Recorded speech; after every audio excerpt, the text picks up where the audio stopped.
Senator Beckstead. Here. Senator Buchelman. Here. Senator Cleveland. Here. Senator Johnson. Here. Senator Kemmerer. Here. Senator Knall. Here. Senator Knapp. Here. Senator Mandal. Here. Senator McConnell. Here. Senator Muniak. Here. Senator Perry. Here. Senator Pitcock. Here. Senator Riggs. Here. Senator Sahanek. Senator Sheldon. Here. Senator Smith. Here. Senator Thayer. Here. Senator Underwood. Here. Senator Valencia. Present. Senator Withers. Present. Will everyone please rise and join in the Pledge of Allegiance? I pledge allegiance to the flag of the United States of America and to the republic for which it stands, one nation, under God, indivisible, with liberty and justice for all. Senator Pitcock. Move to approve the minutes from last time's meeting. Second. Senator Pitcock moves to approve the minutes from last meeting. Seconded by Senator Underwood. Unanimous was called. Motion passes. Senator Pitcock. Move to approve the agenda with the following amendments: moving announcements and correspondence to before gallery question and answer, and adding in Vice President Fletcher.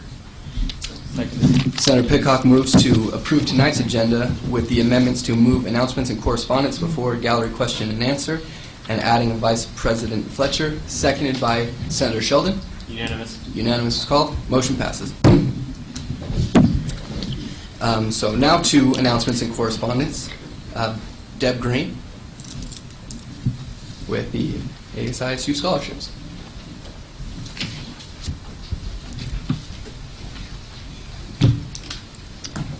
Hello, mine's always short and sweet. So Debbie Green, Associate Director of Scholarships. As you know, ASISU scholarships are one of the few scholarships that are open year-round.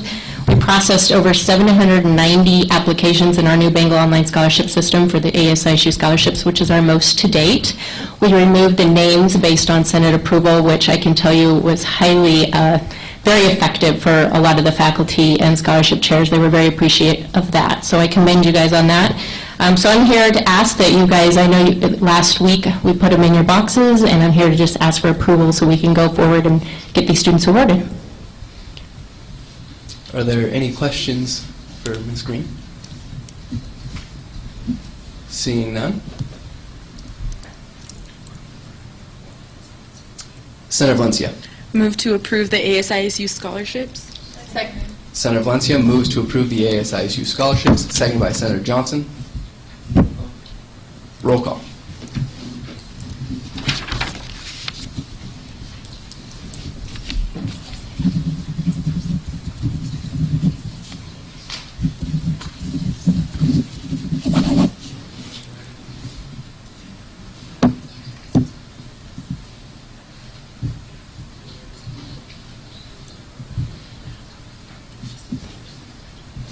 If you are a recipient, please abstain from the vote.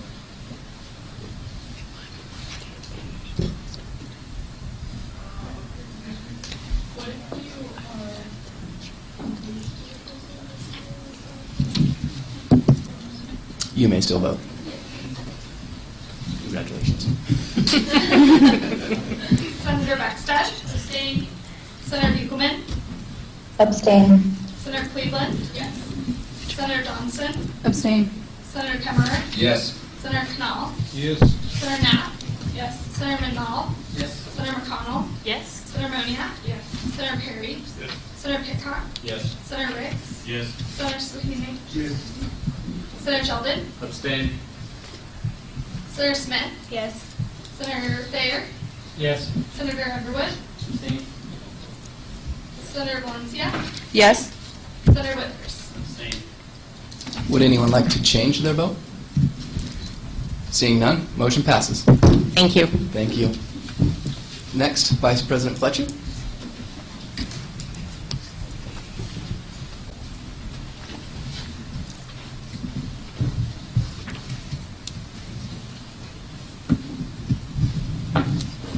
Thank you very much. It's always a pleasure to attend this meeting, although I haven't in the last year or so, but several times in the past I've had that opportunity. So let me simply say that I'm here to give a quick overview of what our financial results have been and the recent reinvestment initiative that we've done, but quite frankly, I think Shelby Harris has done an excellent job of summarizing this in today's bingo. And I know a number of you may well have read that, so some of what I may say may be redundant. But the first thing that I think that's important is to understand that the overall financial results of ISU were excellent last year. As a matter of fact, they're the best results we've had in about 5 years. And I can tell you that wasn't a statement that we could make some years ago.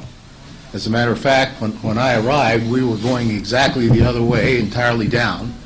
And for an institution that's $130 million in size, revenue-wise, and 1,800 fully benefited employees and 15,000 students, having only $200,000 of spare reserves was minimal indeed.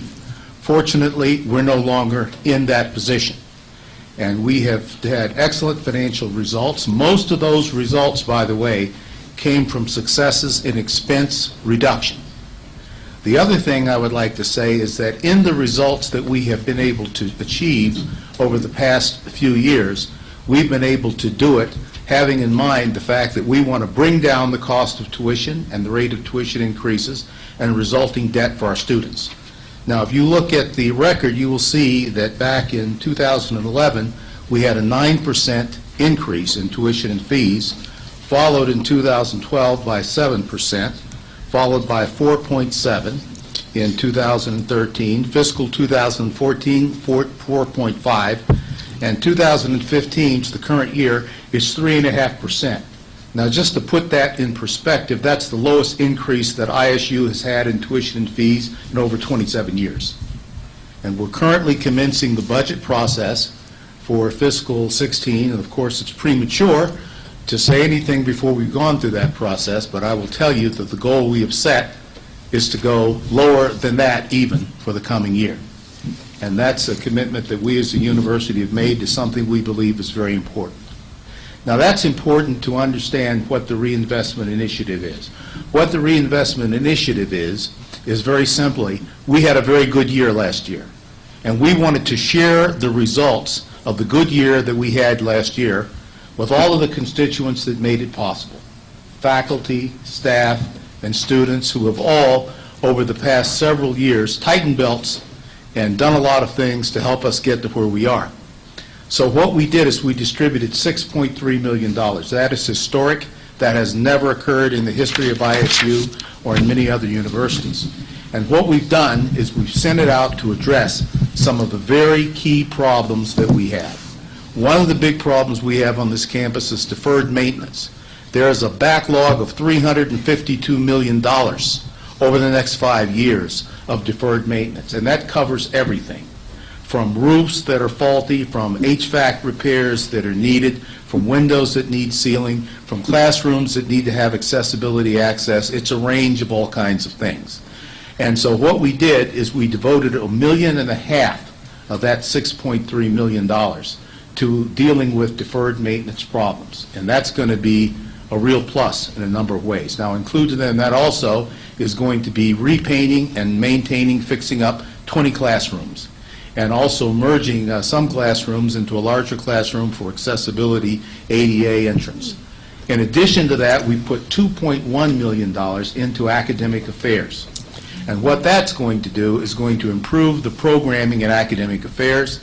Even though this is one-time money, we're going to take care of some of the problems the departments have had with having to cut travel and cut supplies and expense in the cutbacks over the last several years. So we said, look, even though it's one-time money, we'll make a deal with you that you can finance these increases in your travel and expenses for 1 year.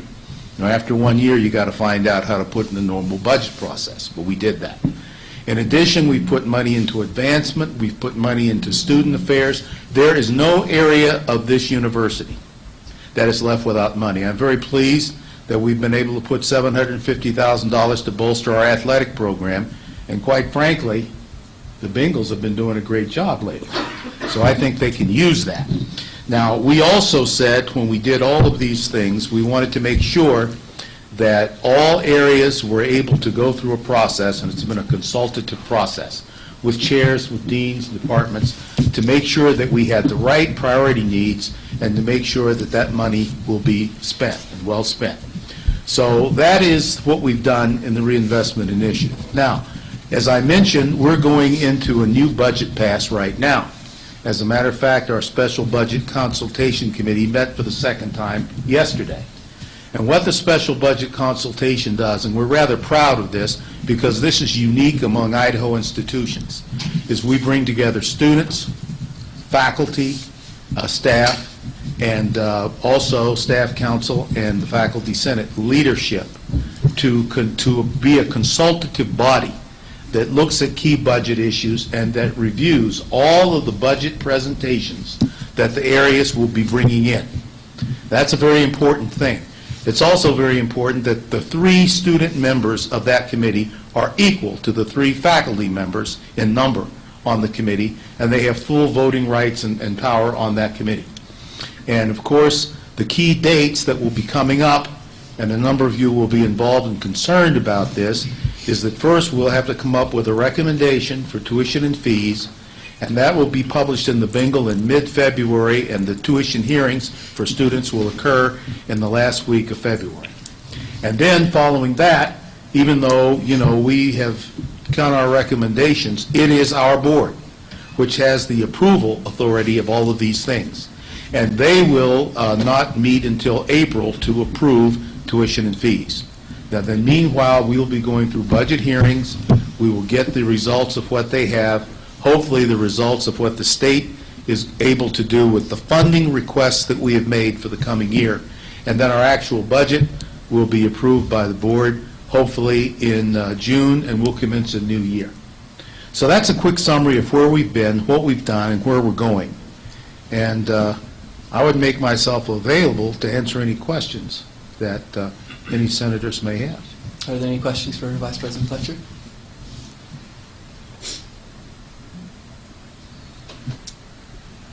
Seeing none. Thank you so much for your Okay. time. We appreciate you. Thank you very much. Go Bengals. Senator Johnson? Point of personal privilege. Granted. Next on the agenda, we have gallery question and answer. Is there anybody from the gallery that would like to approach the Senate? Please state your name and spell it for the minutes. Katie Johnson, Katiejohnson. I have an email from a student and they asked me to read it tonight. It says, regarding proposed Bill 489, I'm a proud leader in both the Dietetics Club and the Secular Student Alliance. Bill 489 negatively impacts student organizations, which should be allowed to carry out disciplinary actions without ASISU interference. Student members are aware of the organization's policies at the time of membership and should be held accountable. Bill 489 seems ineffective at best. It does not clarify policies or procedures or improve student life. This bill should be tabled indefinitely as it does not reflect the views of student organizations. In short, it does not reflect well on the ASISU. Signed, Jenny Brooks. Are there any questions? Sir? Seeing none, thank you. Senator Valencia, I would like to recognize Senator Johnson. recognize. Is there anybody else from the gallery that would like to approach the Senate? Please state your name and spell it for the minutes. Hi, my name is Katrina Chapman, Katrina Chapman. I'm a student with the College of Science and Engineering. I'm also Greek Council President here on campus and a member of the Alpha Xi Delta sorority. And tonight I'd like to discuss some issues that I know all of the Greeks on campus have with Bill 489. As you see, the gallery is pretty full. A lot of the members there are social Greeks. We would really just like to take a moment of your time to express our concerns. We do believe that the bill targets all of the clubs and organizations on campus that have punishments. As the email that Senator Johnson just read stated, you know what you get into when you join a club. You understand your responsibilities and what responsibilities could be taken away from you if you break the high standards that we, especially as Greeks, hold ourselves to. And so I just want to give you guys the chance to hear what some of the students here on campus really believe that this bill will do to all of our clubs and organizations. Thank you, guys. Are there any questions for Ms. Chapman? Seeing none, thank you.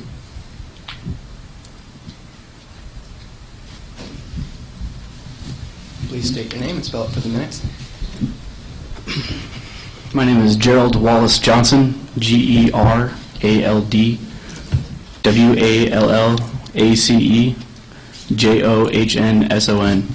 I'm the president of the Kappa Sigma fraternity here on campus and the entertainment programmer for Student Activities Board. I'm a member of a couple different organizations. In the past, I've held many executive positions in 12 different clubs in the past. I am currently part of the College of Business. Previous, I was part of the College of Arts and Letters, where I received my first bachelor's. I disagree with Bill 489 because it infringes on our ability to keep our members from doing acts that are justified. So in our state, for my fraternity in particular, if someone is brought up on a judiciary punishment that includes not letting them go to an ASISU event such as a UPC, SAB, senator event, anything like ambush, anything like that, it has to be pretty severe. And so if the punishment is severe enough to keep them from going to an ASISU event, the reason behind that is because they did something that was fitting the punishment. So typically the only time this would ever happen in my fraternity would be if someone was drunk and disorderly at a game or any kind of sporting event. If someone was heckling inappropriately and offending the entire student body at a bingo event, anything like that, that's the only time that we would restrict someone from going to it. But in our position, if this bill passes, then we're basically saying it's okay to go to an event and act like immature individuals. And my fraternity is about building better men, not encouraging bad behavior. So with the judiciary that we do use, we call it judicial board, if we aren't allowed to prohibit someone from doing something, then I think there's no point of having a judiciary board, which our nationals doesn't believe should happen. They believe they should have a judiciary board, and our brothers should be able to punish our own members. So that's all I have.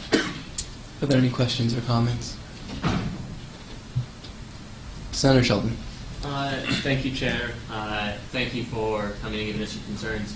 Are there any other examples that you might be able to give us other than disorderly conduct in public or anything like that in which a member of your fraternity might be excluded from ASISU events? That's the only ones, usually in particular. They could be harsher events, so like if someone was put in front of student conduct board for sexual assault or hazing or anything like that, then we would prohibit them from doing things. We could prohibit them from doing things as well.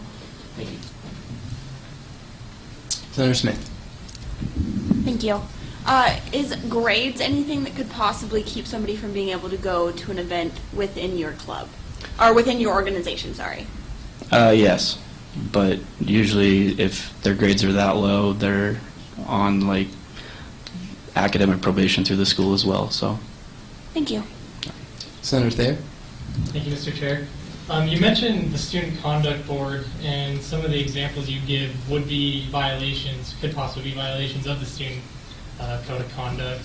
So if they were to go to Student Affairs and be disciplined by the Student Conduct Board, do you not feel that those punishments would be severe enough? Or, I mean, because the Student Conduct Board, by all means, does have the ability to ban somebody or keep somebody from going to an ASISU event or any ISU event, along with many more severe punishments. But do you not feel that their punishment would be enough? Their punishments are not disclosed to the fraternity, so we take our own judiciary actions as well. If they want to confess to their brothers what their punishments are, it could lessen their punishment, but most of the time they don't want to. So that conduct board stands by HIPAA rights, so. Any other questions or comments? Seeing none. Thank you. Thanks.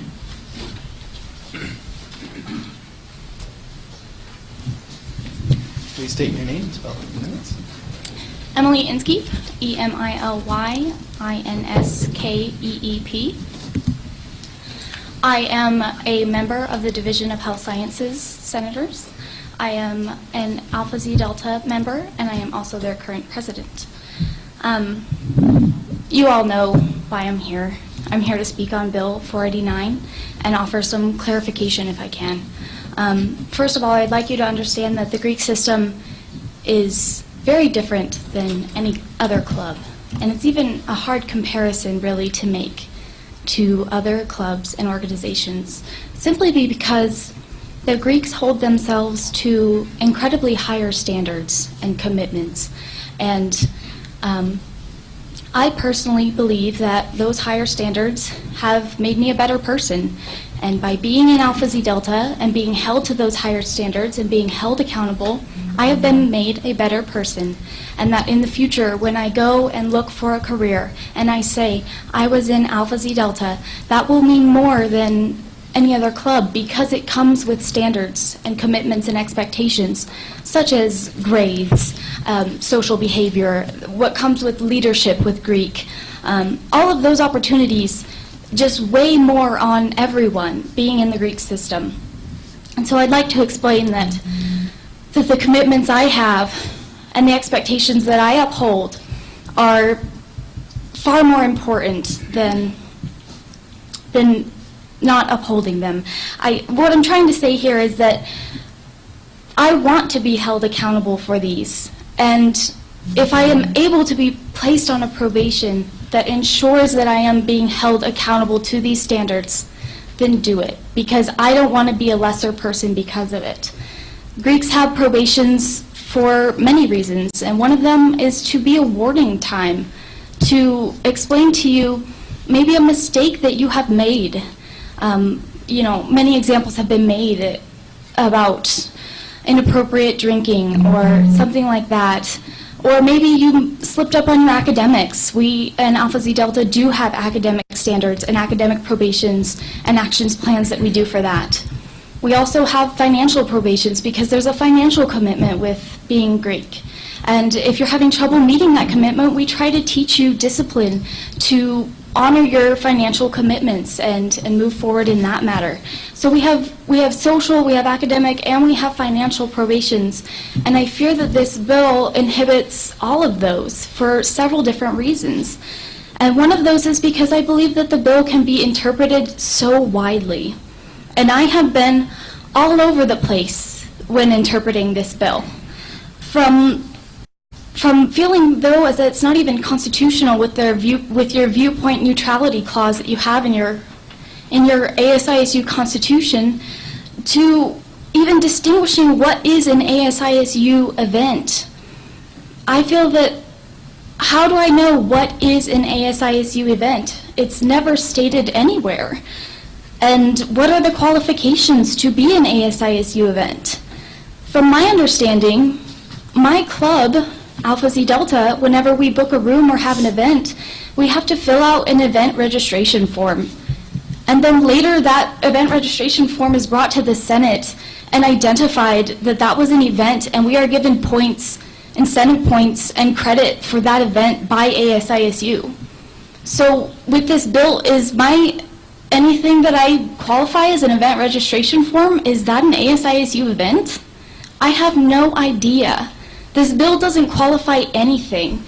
And therefore, if it is, if I'm having an alumni event up here in the Salmon River rooms where Alpha Xi Deltas come, and if there's a member in trouble with the chapter, is she allowed to come anyway because it's an ASISU event? I have no idea. This bill is so widely interpreted. And furthermore, another example with that is, what if my probation mandates a member to be at a chapter event? What if my member has not been attending events as they should have and not been to that level of commitment, well, then maybe we would mandate their attendance and say it is required that you attend our chapter meeting. Well, what if my chapter meeting is at 9 p.m. on a Monday?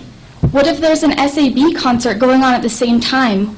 Or this causes them to miss the Bengal Theater movie, which is a line item, ASISU line item sanctioned event. Am I, by requiring their attendance at my chapter meeting, therefore violating this bill? I have no idea. I don't know. This bill is so widely interpreted, it's unclear, and I don't know if that's on purpose or not. But overall, I have no idea if my club's going to be in trouble later from doing something that this bill says that I can't, and really I didn't know that that could be applied. My next point is that I think this bill is an extreme, and that ASISU did not address the Greeks or Greek Council before writing this bill. We didn't have any say in how this bill was written. There was just no conversation there to say any concerns at all. And no members have approached our individual Greek organizations or Greek Council about this. So why is ASISU taking this into their own hands, when really this is a matter that could be solved internally and within our own Greek organization, where we can recognize these issues and fix them? Because maybe there's a point here. Maybe the policies and procedures need to be laid out more clearly and written indefinitely in our constitutions. That may be valid, but let us do it. Let us put it in our constitution, which you guys approve, and let us be the ones to say, you know, social probation means this, academic probation means this. And you guys are the ones that approve our constitution, so let us spell it out. Let our members be the ones to say, yes, I want to be a part of this organization, or no, I don't want to follow those terms. Let us do it. I know you guys are probably going to be hearing a lot about this bill from the people sitting behind me, and it's because we're so concerned about it. So I want to leave you with this. I'm asking you to put yourself in my shoes, which is difficult because you're not part of the Greek system, and it's different and complex. But I'll also put myself in your shoes. If I was a senator and I had to look at this bill and see how it helps all of the student organizations on campus, that's what I would evaluate. How does this help involvement? And why is the Greek system being attacked by this bill? Because I believe that they are. I believe that the Greek system is being punished by this bill. And the Greek system is one that is highly successful. I mean, we are the most involved students on campus. There's no question. You can look at our incentive points. There's no question, no doubt that we are the most involved people on campus. And so I would like you to just evaluate that. Why is this bill here? How will this bill help student organizations and people in those student organizations? Who does this bill affect? And that's how you should go about making your decision. And hear all of us out, obviously, but we can talk for days and days. And lastly, I'm at a loss because in the spring, President Sun asked to come to my chapter meeting and ask for the Greek support. And he came to our meeting. I invited him to our meeting, and he said, I will stand up for the Greeks. I will never stop fighting for the Greeks and do whatever I can to ensure your prominence on this campus, because I know how involved you all are.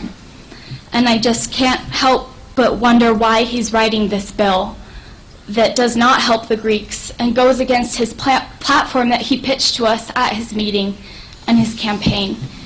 I do not believe in this bill. I please hope that you vote no on this bill. And that is all. Thank you for listening. Are there any questions for Ms. Inskeep? Seeing none. Please state your name and spell it for the minutes. Jameson Bastow, Jameson Bastow, Thank you, Chair. And I'm the current ASISU Elections Commissioner, and I have come as there's 4 bills as well on the agenda tonight that regard the election code, 482, 43, 44, 8, and 45. And I just wanted to share my support of these bills as I met with rules regarding these bills that were discussed. There's no huge changes to make in the election code. They're more clarifications on things, giving the Elections Commission clear understanding of what their responsibilities are, what they can and can't do as far as an Elections Commission, and how they can help enforce a fair election process. And with the good crowd that's here today, I'd just like to mention that in January there's filing for these guys' positions. So, yeah, go for that. That's also a way to voice your opinion by replacing them. But, yeah, I just wanted to share that those are great bills that are up. Are there any questions for Mr. Basto? Senator Johnson. Thank you, Vice President Tingy, and thank you for coming up to us today. I was just wondering for Bill 482, how do you guys see enforcing that one? Is it going to be if you hear a student approaching faculty, or if faculty tells them that the student has approached them? Yeah. Obviously, we can't enforce faculty and staff. We can't say, no, you guys can't do this. We can share that throughout the faculty and staff. So the bill is regarding faculty and staff endorsements of ASISU senators, or candidates, I guess. The concern there is we want to try and make this as fair as possible. Some of the departments are rather small.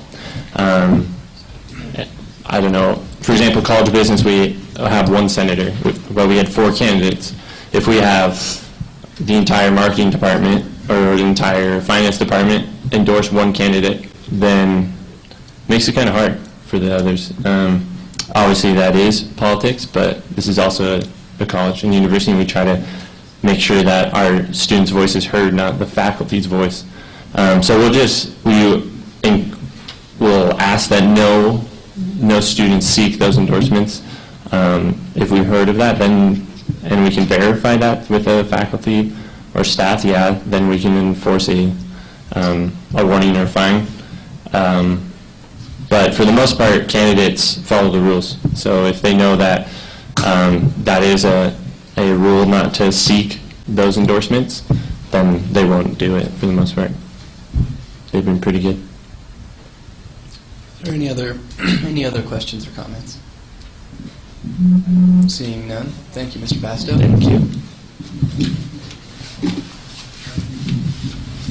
Please state your name and spell it for the minutes. My name is Jesse Fulmer, Jessiefullmer. I'm in the College of Science and Engineering, and I am the Grand Master of Ceremonies of the Kappa Sigma Fraternity Xi Omega Chapter at Idaho State University. I'm here to speak as well in opposition to the Bill 489. Well, my fellow Greek brothers and sisters have already expressed their concerns to the judicial standing of the bill. The point that I'm concerned about is the precedents that the bill may set when dictating the judicial rules of an organization or club on campus. Does the next step become dictating the membership of a club or organization on campus? And that's all I've got. Are there any questions for Mr. Fulmer? Seeing, Senator Cleveland. Thank you. So, thank you for coming. We've heard a couple points on this, and my question is for you and all the Greeks who are here, and I'm sure some other senators are wondering this too. Is this stipulation going to go against what is required of you guys nationally? Like, is being able to prohibit students from attending functions something that's done nationally, or is it just done here at ISU? And if we prevent you guys from doing that, is that going to make it so you guys can't have your chapter, or make it so you guys aren't following the rules nationally, that kind of stuff? Sure. As far as that goes, it's not just local. It is, in fact, in accordance with our national constitution and bylaws. And by this bill being enacted, we would, in theory, then be in violation of our national constitution, which, with the few conversations that we've had the time to have with our national body about the bill, our next step proceeding from there would be our nationals to contact the university and determine what path they would go from there, which could possibly end in our organization being removed from Idaho State University. The Kappa Sigma Fraternity Xi Omega chapter has been on campus at ISU since 2001. In that time, we have raised thousands upon thousands of dollars for community service, donated thousands upon thousands of hours of time and energy into both the community and the university. And I know our organization would not be alone in organizations that would be potentially removed from campus, which I feel would definitely go against the best interest of the students for both now and in the future. Greek organizations are a beautiful thing. Despite some of the negative media headlines that we get, every year we do more for campuses and communities than any group that you could possibly imagine. And with a university as great as ISU, I think we should be looking for every opportunity to better the students that we have, both academically and socially. And with that, I yield. Are there any other questions or comments? Senator Thayer? Thank you, Mr. Chair. Myself and President Sun met with your Greek Council president yesterday, and we were under the impression that, and we were told that this did not violate any national constitutions. So I guess I'm a little confused there, maybe some miscommunication. Whilst I can't speak for every organization, I don't know the exact wording of all of their constitutions. I am familiar with my own, and with the communications that we've had with our legal team and our national headquarters, they have informed us that it would put us in violation of our code of conduct.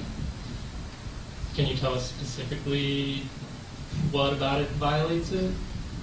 I don't have the exact rule in front of me, and I would hate to be misquoted. If so, I could yield the time to either Gerald Johnson or Michael Vasquez, my president or my vice president. They would be more familiarized with the exact verbiage of that specific portion of our charter. Is anyone familiar with the verbiage?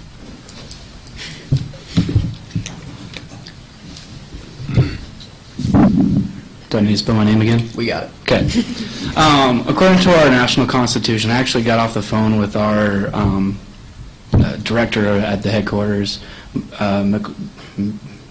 Mick Wilson. I don't know if it's Mitch or Mick, but I call him Mick. So Mick Wilson. Basically, what our constitution states is that if we do have a member that is suspended, then the rest of the membership has to leave an event. A suspended member, a nationally suspended member, not a chapter suspension, not a chapter in bad standings or a member in bad standings, but a nationally suspended individual. That individual is at an event and there are 4 or more Kappa Sigmas there, we must leave. If we don't, we're in violation of that, and our chapter operations could be put on hold, an investigation could take place, and we could lose our charter. So. Follow-up, Senator Thayer. So is this new information that you just barely got today then that maybe she was not aware of? She was not aware of that yesterday when we were talking yesterday. I found out about that about 2:30, 3 o'clock. Senator Pickott? So, thank you, Vice President, and thank you, Jerry, for coming. I talked with you before the break about this, and from my understanding of what you explained is the person that is suspended cannot be at the event in the capacity of the Kappa Sigma. The other Kappa Sigmas can't attend. That person cannot be with the group of Kappa Sigmas that are attending, and they cannot be representing the Kappa Sigma fraternity at all. Is that different than what you explained to me before? Is this different to where they just can't be there at all? What I explained to you was a national suspension. There's two different types of suspensions in our fraternity. There's a national suspension and a chapter suspension. The chapter suspension is dictated by the judicial board that is 5 members that aren't like best friends of that person, but aren't like against them or hate them.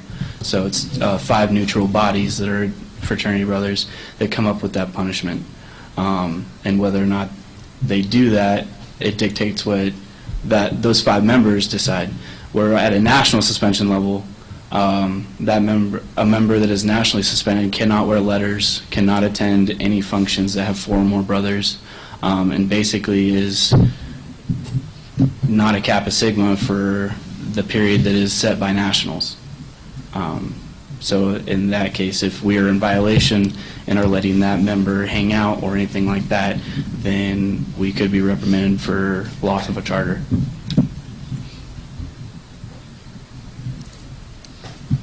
Senator Sahani? Thanks, Senator. Vice President Tiggy. I just want to know, I don't really know much about the Greek fraternity, but I just want to know when you suspend a member from participating in ASISU events, how long does the suspension go? Is it for the whole semester, like a year, or I just want to know how long does the suspension go? A chapter suspension is dictated by the judicial board. So it can be anywhere from one day, one event, to a whole month, or even to a whole semester, or even a whole year. It's just, that's up to the individuals that are on the judicial board. On a national level of suspension, we don't have a choice in the matter of how long that individual is suspended. Follow-up. Is suspension the only form of punishment you have for your club members? Do you have something like expulsion where you can expel the person from the club or from the fraternity? Yes, we do. Seeing no other questions or comments? Thank you, gentlemen. Thank you.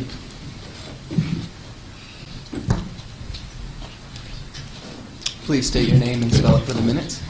Hello, my name is Michelle Price, Michelle Price, and I'm speaking on the behalf of College of Division of Health Science and the Senator for Interested Ladies of Lambda Theta Alpha Latin Sorority Incorporated at Idaho State University. Okay, and this is about Bill 489, and on the behalf of the whole organization that I'm representing here today, we would hope that the senators will vote no on the bill.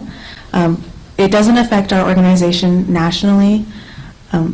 It does affect us that it is very vague, and there's not a lot of details towards the bill.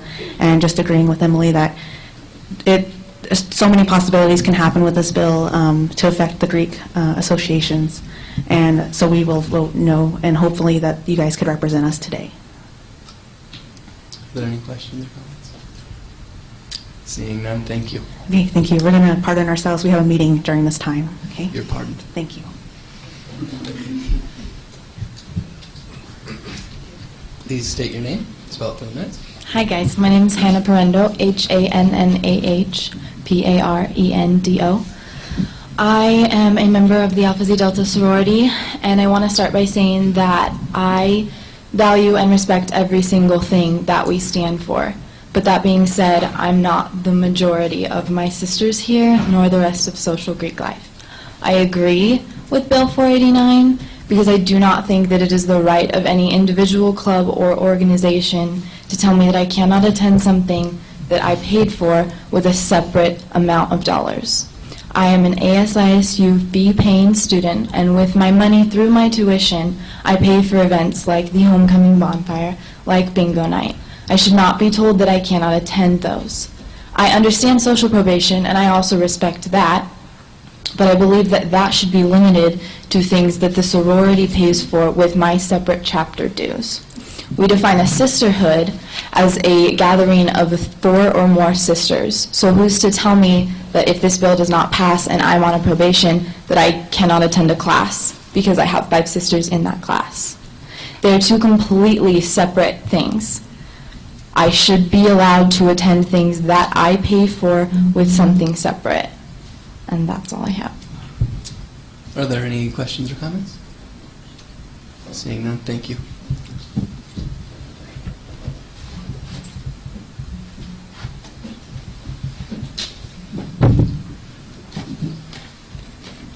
Griff Jenkins, Griff Jenkins.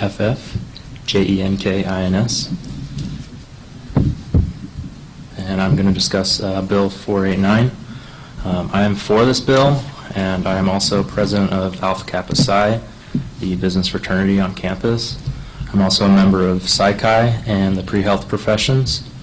And, you know, I kind of listen to the other Greeks on here, and they say, all us Greeks. I'm one of them, and I have no problem with this bill because they talk about higher standards, and you know, when our group gets in trouble, they should be suspended from everything. But when we punish our members, we do hold them to a higher standard, so we make them attend more events. You shouldn't be negatively punishing your members. You should be positively punishing. That's a psychology term for all you guys. Positive punishment means that you're giving them more as a punishment. Taking away as a punishment is probably the worst kind of punishment there is. There's much more better solutions just to take something away from someone, especially an ASISU sanctioned event that they did pay separate for. And so if one member was suspended for an entire semester or a year, then I'd like them to get their money refunded from the ASISU funding. So that's $56 a semester. So I don't see any problem with them getting suspended. Then why not just give them their money back if they're not going to be going to the event anyway? Two of our core values is unity and brotherhood. And so we want to show our members that we care about them, so we want to show that we're there for them, so we want them to go to those events. We hold them to a higher standard. We make them attend 95% events after they get in trouble with our fraternity, and so they have to attend every single event that we plan, but then it's also highly encouraged that they go to other activities with their brothers. Now, it's completely up to each Greek if they want to suspend a member from their own events, and I think that's perfectly acceptable. But suspending them from an ASISU event, which they are not in charge of, is unacceptable. We talk about, you know, how long fraternities, sororities have been on campus, who has made the most money, blah, blah, blah. We can all take out rulers and start measuring. But that doesn't matter when it comes to student involvement. You don't want to take away students' right to attend school events, to attend with their friends, even with their families. You can't say, no, you can't go because you messed up at one of our events. And if you think that they misrepresented your fraternity or sorority or club, then so be it. They are suspended or even not even a part of that group anymore.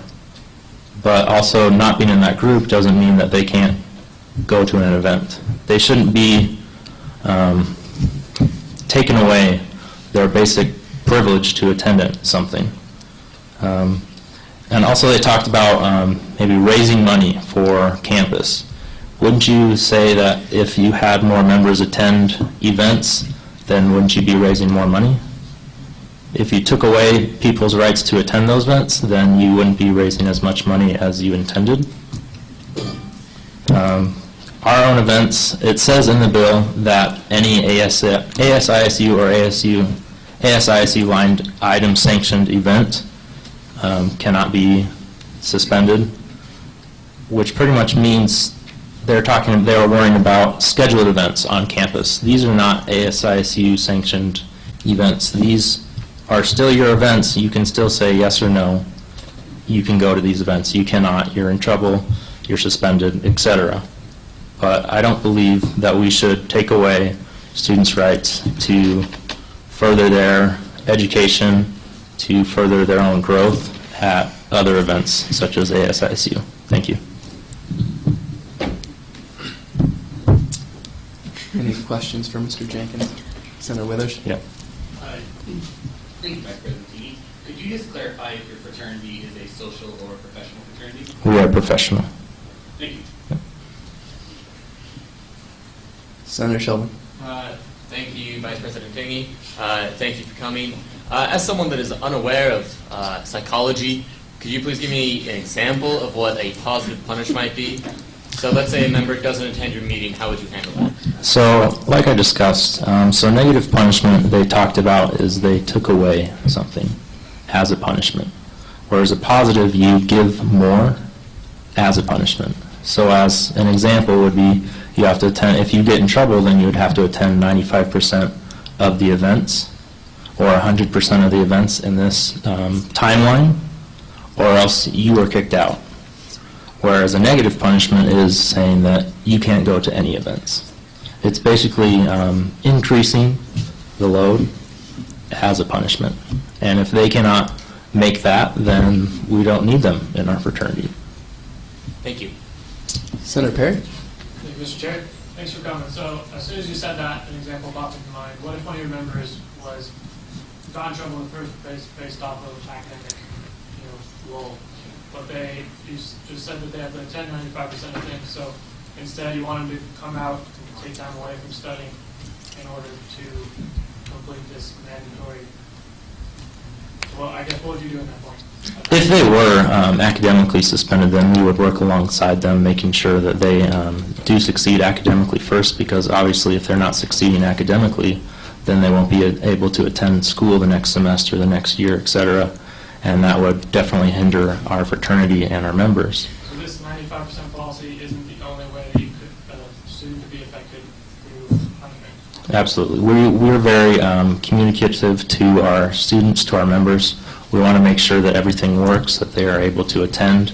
But if there is a problem such as academic probation, then we do communicate and we do make sure that they are still able to attend whichever events they can, while still being highly monitored if they are in that suspension with the fraternity as well. Is that done through local or national? That's through local, and if it is an extreme, then it is through national. But we've only had to deal with one extreme, and it's just because of attendance. It's nothing extreme behavior, etc. And last one, so the individuals of your organization know that punishment might be put on them before they join? Yes, and we do, when we do give the punishment, we do have, make sure that they are informed beforehand that they are being subject to suspension, and then we make sure that those are clear guidelines of what they need to do for that certain timeline, and the Brotherhood also votes on it as well. Senator Knapp?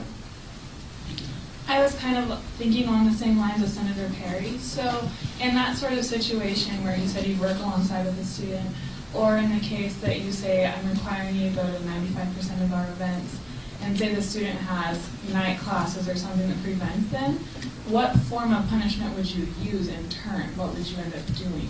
Can you give me an example, please? So our 95% is just making sure that they become more involved. They know what it is like to actually be involved in fraternity, because the problem before was that they were not involved. And so we want them to be involved and see honestly how great a thing is to be involved with the fraternity, with the school. And if they do have night classes where they can't attend 95%, we just make sure that they email up to that date or the day of, and just state why they can't make that event, and they just have to do a makeup event that has to do with that. So if we were doing a service event, we would just say, okay, then it's on you to make up this service event. Go to the food bank, go to the veterans home. Just let us know what you've done to make up for this event, and that'll still include in the 95%. Senator Johnson? Thank you, Chair, and thank you for being here. In the chance of like academic probation, would you guys be allowed to regulate or mandate study hall hours? We've never had to deal with that, honestly, but we would make sure that they have the study hours that all they're required for, so they can get off academic probation. Because, like I said, if they continue to be academically probated from school, then they could be kicked out of school, and then they won't be a member. So you really have to figure out where the problem is first, and then kind of go from there. Senator Cameron? Thank you, Vice President Tingey. Mr. Jenkins, I am just unaware, how many ASISU paying members are in Alpha Kappa Psi? Every single one. Senator Cameron. I'm sorry, I didn't say that right, I guess. How many members are in Alpha Kappa Psi? Over 25 right now. And we also have 9 pledges joining, which are all aware of the probation, suspension, etc. Senator Withers. Thank you again, Vice President Key. I apologize, it goes back to my original question. But can you explain the difference between a professional fraternity versus a social one, and why your opinion might be different than some of the other Greek systems that are represented tonight? Honestly, I don't see a difference. They may argue that there is a difference, but we just identify who we're with. You can say that technically Psi Chi is it's technically a co-ed fraternity, but it's in honors. Am I correct on that, Jordan? Yeah. So, and that's also an honors fraternity. And there may be just differences in involvement, but honestly, where I see Alpha Kappa Psi, I don't see that difference in involvement. Perhaps the socials would want to enlighten others as well on what the differences are, but I honestly see no differences. Seeing no other questions or comments, thank you, Mr. Jenkins. Thank you, Mr. Timmy. Senator Johnson. Can I recognize Senator Pitcock? Yes, recognize. Hi, my name is Melissa West, MALYSSAWEST, Zara. I'm here today representing two different Greek organizations on campus. First off, I'm the chapter advisor for the Alpha Zeta Delta. Also, I'm here representing Phi Delta Chi, the pharmacy fraternity on campus. Sorry, I'm kind of nervous for some reason. I'm very knowledgeable in how probations work since I'm the chapter advisor for Alpha Zeta Delta, so I can answer a lot of questions regarding that. And then I can also explain the difference between a social Greek fraternity and a professional Greek fraternity because I'm in both. So the difference between social and Greek is if you look at social, there's so many different kinds of people in a social Greek organization. Many different majors, many different backgrounds. And then you look at, for example, like Phi Delta Chi. You have to be a pharmacy major in order to join that organization. So to me, that's the difference, is professional focuses on what you want to do with the working world, such as pharmacy, or social is how you want to develop your leadership skills in your undergrad. So I'm here voicing my opinion on the bill 489, and I would like to vote no on it if I could. And I will just open up the floor for any questions, because I know there are a lot of you don't know Greek life, and I can explain how this bill would affect our probations with Alpha Zeta Delta. Senator Valencia. Thank you, Mr. Chair. Ms. West, I know you've held certain positions among the Greek community. Could you tell everyone what those positions are, and could you please tell us the values that Alpha Zeta Delta likes to uphold, please? Sure. So it's a long list. I've been in Alpha Zeta Delta since 2009. I have been the philanthropy chair for the Iota Kappa chapter. I have been the ritual chair. I've been the social and activities chair. I've been the scrapbooking chair. I've been the Chapter Life Vice President, which is the Vice President for Alpha Xi Delta, and I've also been the President for Alpha Xi Delta and the Chapter Advisor for Alpha Xi Delta. So I've done a lot within Alpha Xi Delta. And then also with Phi Delta Chi, my current position is Worthy Master of Arms, which is the Rush Master as well as the Pledge Class Master for the year. So I did a lot with that this year as well. So, and then the values of Alpha Xi Delta, first of all, realize your potential is a main motto that we have, and girls come in and you can see how girls progress through their 4 years in Alpha Xi Delta, and you definitely realize your potential when you're in Alpha Xi Delta. Also, we have really high standards for academics, which is why we have probations for academics if you fall below the 2.5 GPA minimum. We have high standards for social conduct, which if you fall below the code of conduct that we have for those standards, that result in a social probation. We also have high standards for being involved. We have a probation called merit probation. If you don't participate 75% in the events that are required of you, you'll be put on that probation. And we also, as a whole, our value is sisterhood. We want, as individuals, to have this sisterhood we can always come back to. As an alumni, I have so many friends that will be friends for the rest of my life because of Alpha Xi Delta. And that sisterhood bond there is there for your whole life. And for all of you that don't know what that's like, I really wish you did. And if you have opportunity to join Greek Life, it's one of the most amazing opportunities that you can have in your college days. So thank you. Senator Pitcock. Thank you, Vice President. I just have one quick question for you. Would you agree that both high standards and development are encouraged by both social and professional Greeks? Definitely, yes.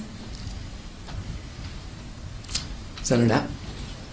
I just wanted to clarify, whenever a student joins either the sororities or fraternities, are they aware of your standards and all the probation consequences if they don't uphold those standards? They are, and what's so interesting is you have to go through this process. For sororities, it's called recruitment. It's a week long. At that time, you're not notified of those things, but you're notified about the values, like I told B, of what we expect of someone when they come into that. And so when you are offered your bid or are accepted into the sorority, you then go through an 8-week process, which is the new member process, and there you're notified of all the rules, how everything works, and that 8-week program teaches you. And that 8-week program also gives you an opportunity to say, I don't want to be a part of this, I don't want to have to live up to these standards, I don't have time for it, et cetera, et cetera. So people know going into this before they're initiated what is expected of them and what values we have. And to say that they don't understand, they wouldn't be telling the truth because it's very clear. And then also, if you violate your code of conduct with the probations, there is a probation contract that is written out and that tells you everything that is required of you during that probation, and they sign that and they know that. So if they disagree with something on that probation, then they need to let their voice be heard, because signing that paper says that they're okay with what is going on. So, yeah. Senator Johnson. Senator Knapp answered my question. Senator Withers. First, I just want to commend you for your impressive track record through the system. I don't know if that's so impressive. But second, I guess I'm still kind of confused on the difference between the professional versus the social fraternity. Being part of both, do you see this bill effect being one system more than another? Yes, yes. It affects more social than it does professional. For example, with Phi Delta Chi, in our Constitution it states that probation is up to the chapter. There's no guidelines. And Phi Delta Chi, there's never been anyone in Phi Delta Chi that gets put on probation. You kind of are just there to make friends within your profession. Whereas on the social aspect with Alpha Xi Delta, it's interesting because you have, when you come into it, sorry, I'm trying to explain this in the right way. So,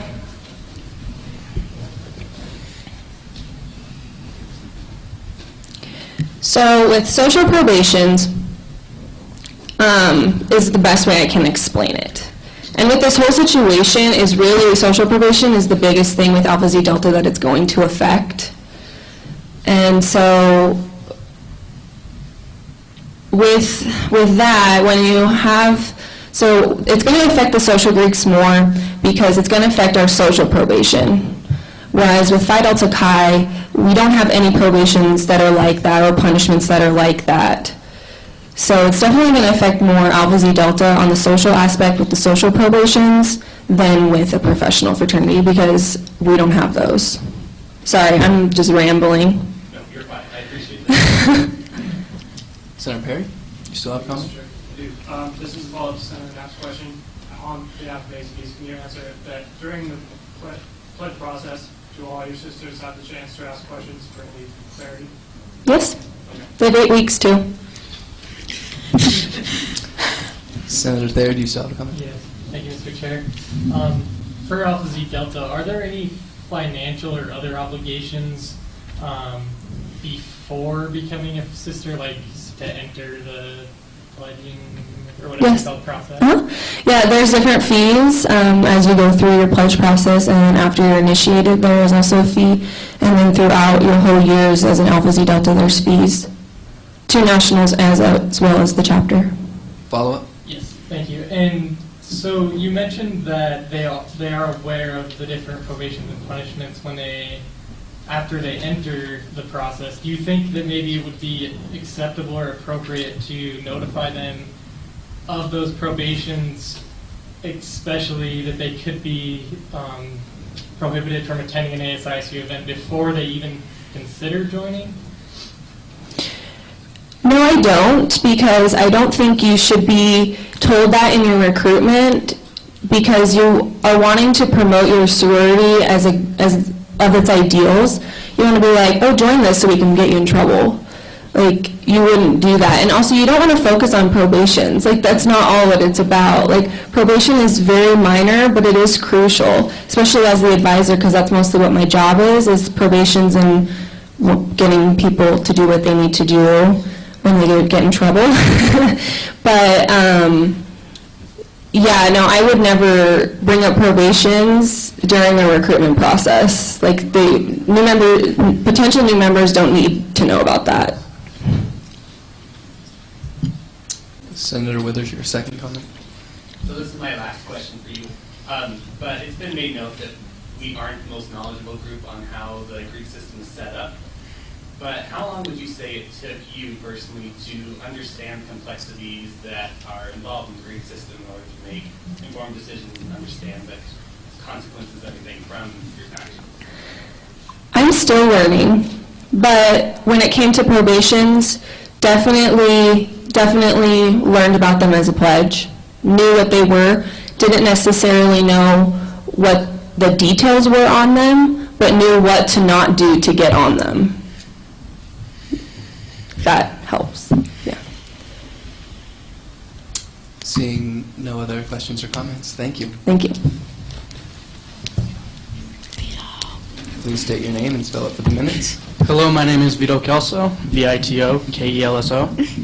I would like to speak upon behalf as underneath the College of Arts and Letters and as a proud member of Kappa Sigma Fraternity. I'm currently the newest member of Kappa Sigma Fraternity, and I would like to clear things up as what it takes to become a new member. I went through a 60-day pledge process where they told me what entitled of being part of the fraternity, and one of our very first pledge meetings, they sat down and showed us the code of conduct. We read it aloud with everybody, and in that code of conduct, it told us about probations and prohibitions and what happens if we break them. So we were well aware of what would happen if we did misconduct or we prohibited what we were against. And doing that, we knew that we would not be allowed to go to events, but we still went on, and it was made very clear. And after we went through this code of conduct, we had the option to sign or not, and I signed my name, very well knowing that. So knowing that, we had an option to leave or not, and we all chose to keep going because we wanted to be part of the Greek life.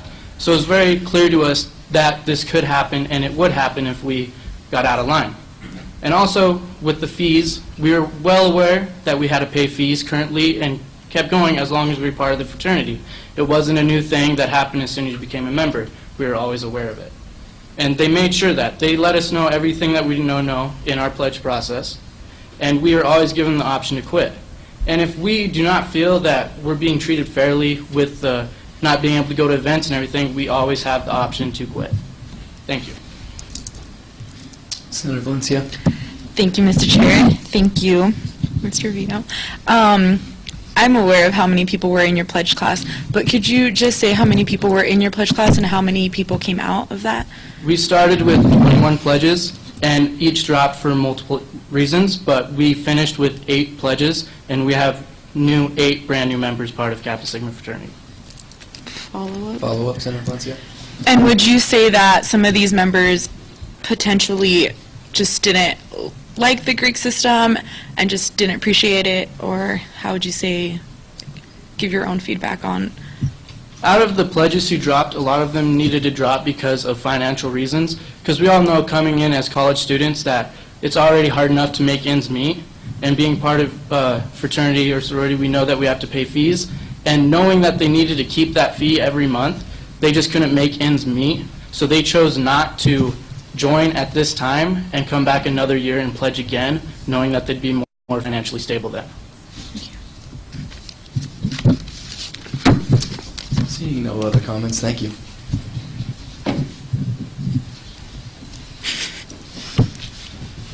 Mr. Basto again. All right. So I come as a student and also president of Pre-Health Professions Association regarding the Student Orgs Bill. I just want to make sure that the senators know that it's a student organization bill. It's not against the Greeks only, so it's not as far as social professional Greek life, but it's a student orgs bill. And we as a student organization don't have any probation or punishments, so we're okay with this bill. And also understand that Greeks are very involved on campus. However, there is a lot of organizations that have no affiliation with the Greeks and need to be heard as well. So I was not informed by my senator of this bill or what my opinion on this bill was. I think that would be a good idea for all senators to contact their organizations that they're over and hear from them, and not only the Greeks. Any questions or comments for Mr. Basto? Senator Withers. Thank you, Vice President. I appreciate your response, and I do agree that I think that we should be held accountable for informing people of this bill. But just a little clarification. I have spoken with some people that are kind of knowledgeable about clubs and everything on campus, and you are correct that this is a student organizational bill. However, I think that the effects of the bill stem more towards the Greek system than any other ones, because as you said, most clubs don't have probation and anything, and so I think that's just why there's been a focus towards the Greek system. Oh, absolutely, but I just remind senators that your job is to represent all students on campus. Seeing none other, thank you, Mr. Basto.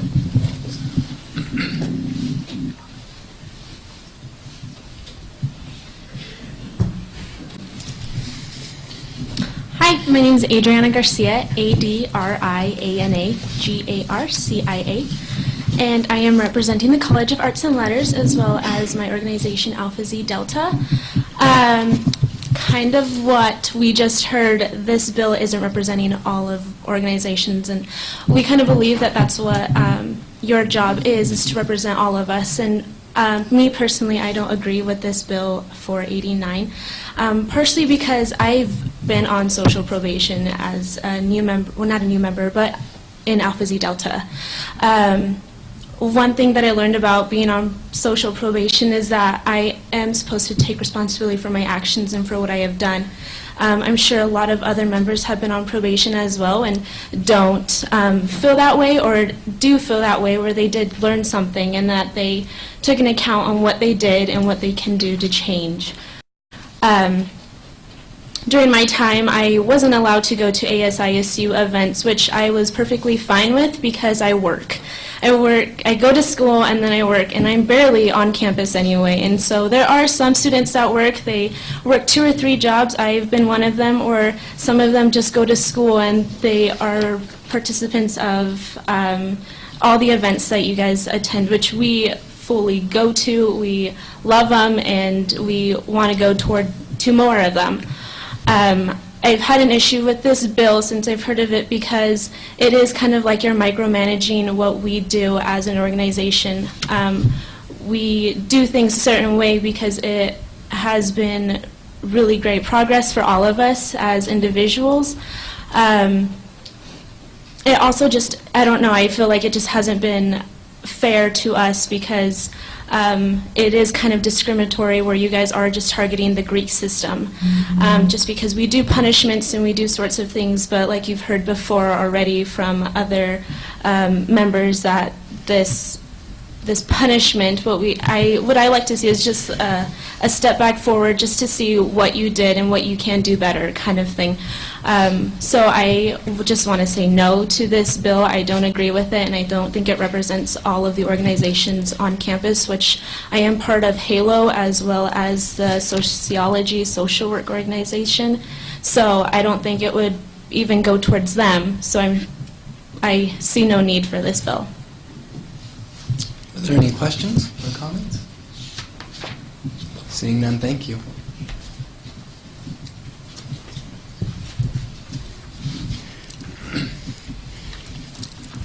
Please state your name and spell it for the minutes. Samuel D'Amico, SAMUELD''A''M''I''CO.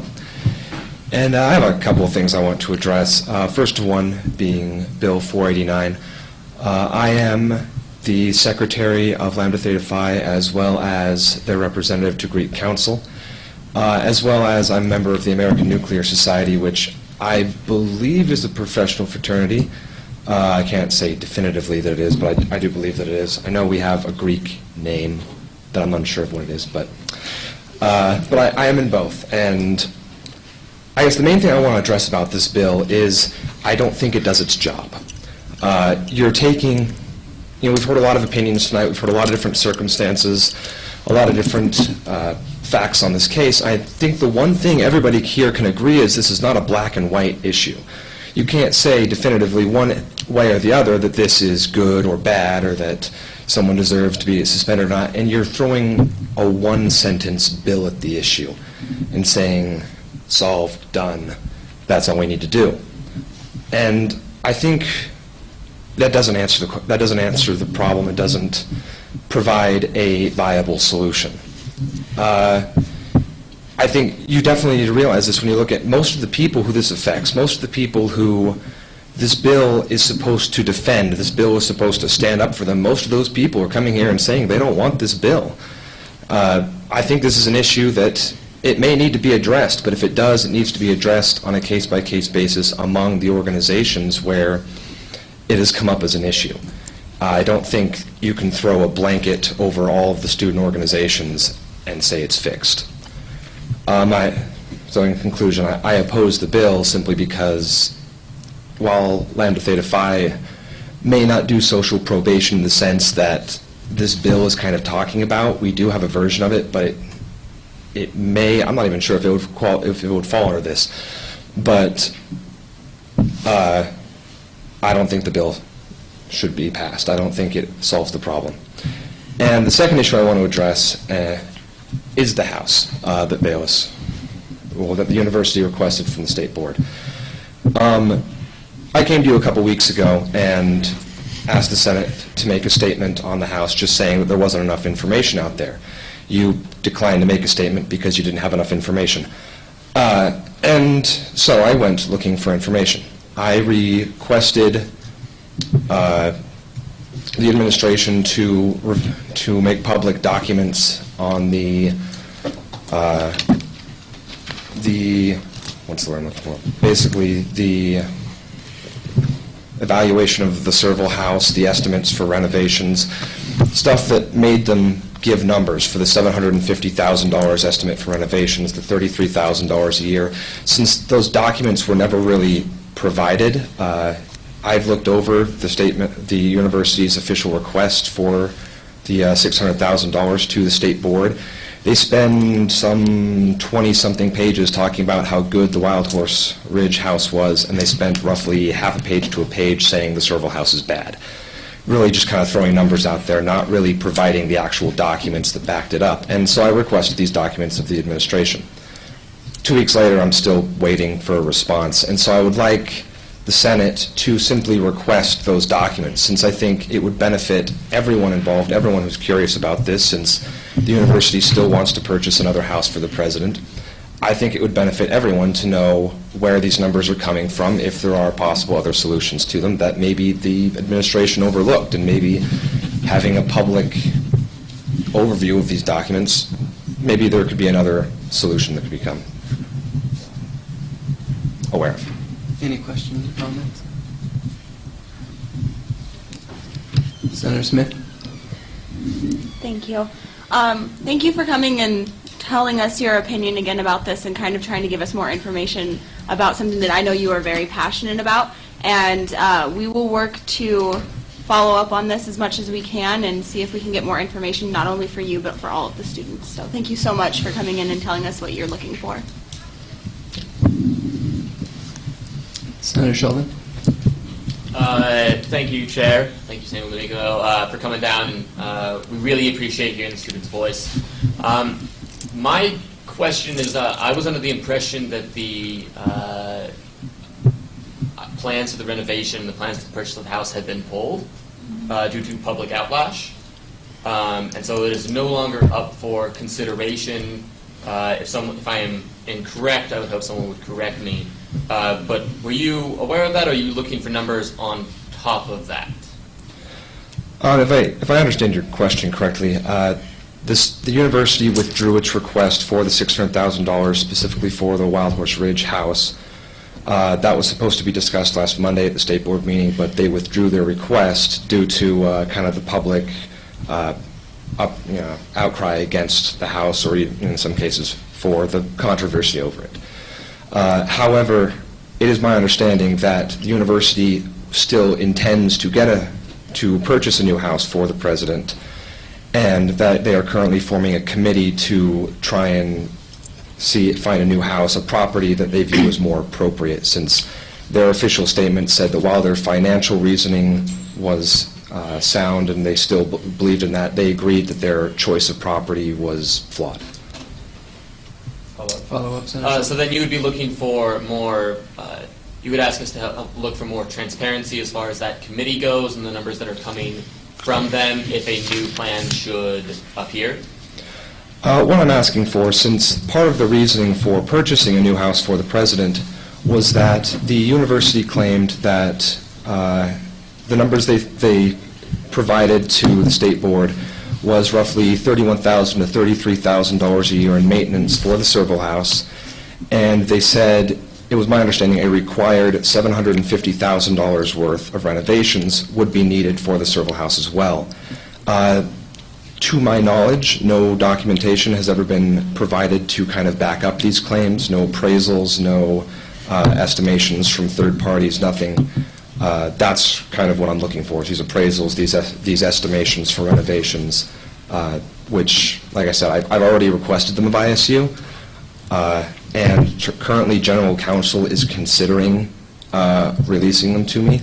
And I'd like the Senate to request them as well, because your word carries a little bit more weight than mine, your request, and because I also think it would be useful to you. If this is money that is going through the university, I think you guys have a say in it.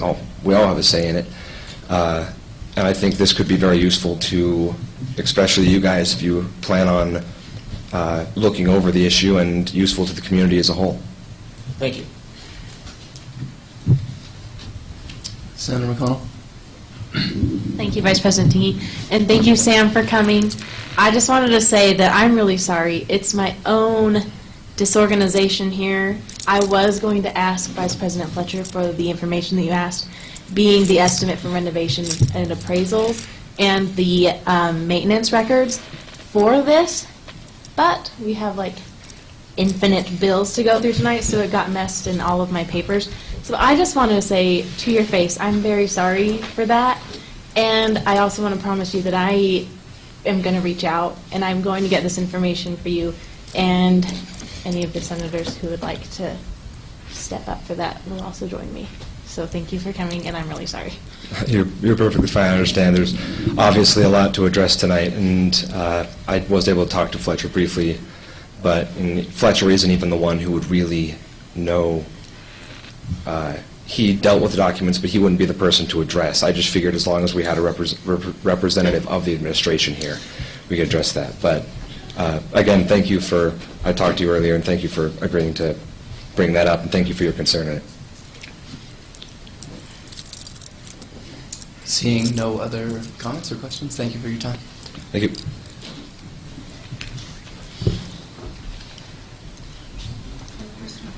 Granted. Hi, my name is Pratik Sheth, spelled Pratiksheth. I am the president of Phi Delta Chi Pharmacy Fraternity, and basically what I want to say is in regards with the Bill 489, and on behalf of the entire chapter of Phi Delta Chi, I say that all of us disagree with this bill, and this bill should not be passed. And basically, all my comments and concerns and questions have been covered by everybody who came here and spoke about this. But I'm willing to answer any questions you guys have. Seeing none, thank you.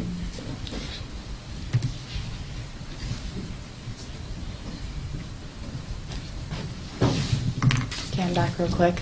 I just wanted to say one last thing regarding the Bill 489. I think the debate kind of got turned into something that the bill would completely eliminate the possibility of a social probation, and I do not believe that's true. I believe that what the bill is saying is that you guys, being all the sororities and the fraternities, cannot tell an ASISU fee-paying member that they cannot attend an ASISU-sponsored, funded event. That is not to say that they cannot do a social probation within their own chapter. I was on a social probation, and yes, I agreed with being put on probation for the things that my chapter put on. But I do not believe that it is their right to tell me I couldn't go to things like the homecoming bonfire or the homecoming parade because they did not sponsor that event, they did not fund that event, and they did not control that event. So it would not eliminate the possibility of putting people on social probation. That is necessary, and that does teach a lesson. But as senators who are supposed to represent all of the student body, you're also supposed to protect the rights of all of those students, and I feel like my right is being stepped on by being told I cannot attend events that I paid for. Regardless of what I signed in the Code of Conduct, it says nothing about being told I can't attend events that I paid for out of a separate budget. That's all. Senator Knapp. So if I'm understanding correctly, you are unaware that that could be a punishment if you failed to follow the rules that you were supposed to follow? I was aware social probation was a punishment. That was completely separate. I wasn't aware that I would be prohibited from attending things like the homecoming bonfire, which there's like no participation. My understanding of it was I couldn't attend socials that we put on, socials that other social Greeks put on, sisterhoods, things like that, and that I could not participate in events as an Alpha Xi Delta. I have no issues with that at all. That is completely legit, 100%. My issue is being told other things. You can't attend bingo, you can't attend this, you can't attend that. Senator Johnson. I just want to thank you for speaking and coming up again. I know there's a lot of confusion amongst the senators between what are national rules and what are chapter rules and what we feel like we are allowed to control or what we have say to control. But I just want to thank you for coming again, and I want to assure you that we do hear your concern, even though you are in the minority here. And I do respect that, and I really do respect that you're coming and speaking to us on that, so thank you for that. Thank you. Seeing no other comments, thank you. Senator Sheldon? I move to recognize Senator Smith. Just recognize, yes. Oh, okay.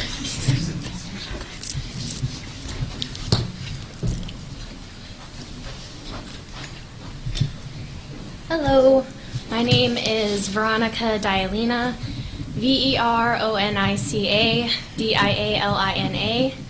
I am a part of the College of Arts and Letters, and I'm a member of Sigma Sigma Sigma.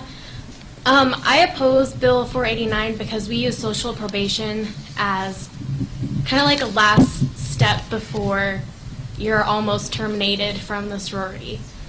So we have 3 different phases of honor council that we go through, and there's different things that we use for all of them, and we slowly cut them down, and events that you go to are the last thing that we actually cut out. So if you have questions about Sigma Sigma Sigma, I will try to answer them to the best of my ability. I can't speak for all of our sisters, but that is my view. Senator Valencia. Thank you, Mr. Chair, and thank you, Ms. Dialina, for being here. Could you tell us all when the last time Tri Sigma needed to use social punishment because they did something wrong or were in the wrong, or do you know that? We haven't used social probation for quite a long time because we follow our code of conduct and our rules. Thank you.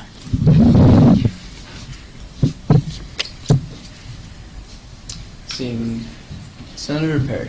Thank you, Mr. Chair. All right. This has been asked for everybody else so far, but do your pledges during the recruitment or pledge stage have the opportunity to know what is going to happen to them if they did in fact break rules?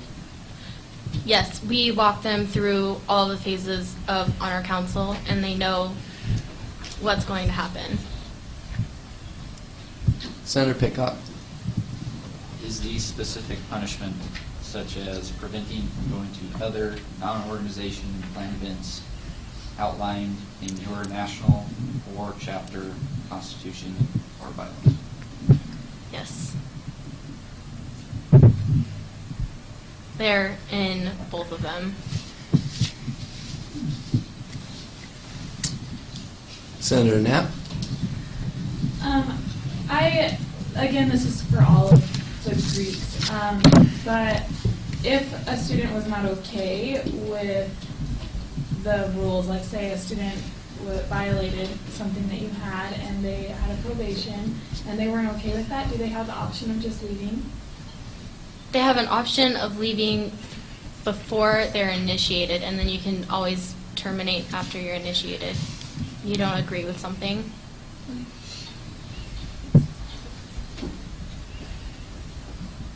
Seeing no other hands, thank you.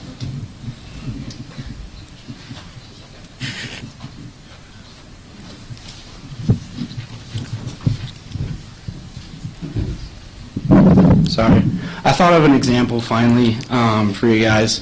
Back in spring or fall of 2011, our chapter got nationally suspended from we got our operations taken, which entails every single one of our 27-man chapter to be under national suspension, which means we can't go to anything. And the reason that we were put on this was because we decided to volunteer at the Medicine Ball event that used to happen on a yearly basis up at Holt Arena to raise money for Fort Neff Medical Center and the different branches in it. We were put on chapter suspension, and we were all suspended because of a small typo saying that we were we were going to be serving beverages as waiters at this event. Nationals suspended our operations because they thought we were going to be selling alcohol, which is against our code of conduct, which we didn't do at all. But that's just one example that we had, that we would have lost our charter if this was in place. So just letting you guys know. Senator Thayer. Thank you, Mr. Chair. So what you're saying is they told you couldn't come to any ASISU events? Yeah. Do you feel that to be correct, that right taken away from you? When I pledged in 2009, I was well aware of all the rules and regulations, and if we were suspended, that we weren't allowed to go to any of those. So I committed to that, and that was my commitment. So. Thank you. Seeing no other comments, thank you.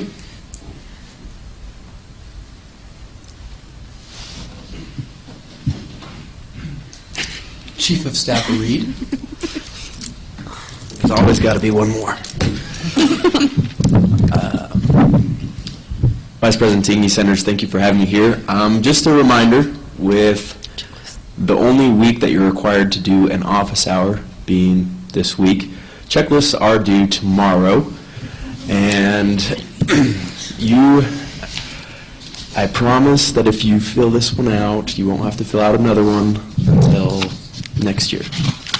And just so there's understanding, bi-monthly filled hours, you are still required to do 2 for the month of December, and it does not have to be during this week if you are unable to do 2, but it does have to be in December. If you are unable to accomplish it by the time that you turn in your checklist, please let me know what you're planning to attend for your bi-monthly filled hour, and that will be appropriate. And then also, with the end of the semester coming up, I have to turn into the scholarship office the deductions that need to be made for each senator to come out of the next coming scholarship. Next Wednesday, I will submit that form, and I have a spreadsheet with each senator's name on it with the deductions that may be happening. If you have any questions or you would like to review that with me, you can send me an email or you can come and talk with me in person. Friday, my office hour will be at 11 and it'll go till 2 o'clock. If that doesn't work for you, contact me. I'd be more than happy to come and discuss those with you. But other than that, I have nothing else. I will yield to any questions if there are. Senator Moniak. I noticed that when we did our office hour this week, you didn't have a new orange card out. Is that okay? Yeah, that's fine. Go ahead and put your office hour just at the bottom of the card. I'll understand that to be your December office hour. I didn't feel fit to put a whole card out there just for the month, 1 week of December. Senator Sheldon. Are we required to have office hours on dead week and finals week? No, sir. So this will be the only week of December that you need to serve an office hour. Seeing no other questions or comments, thank you, Chief of Staff Reed. Thank you.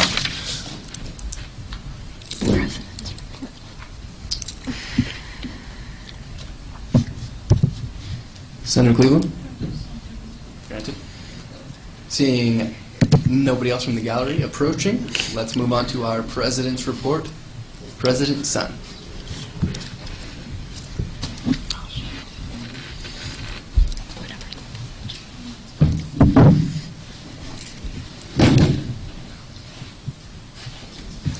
Whew. Sorry, I dozed off back there. Just kidding, I didn't doze off.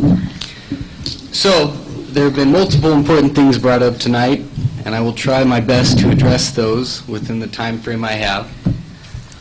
The first thing I wanted to address were incentive points.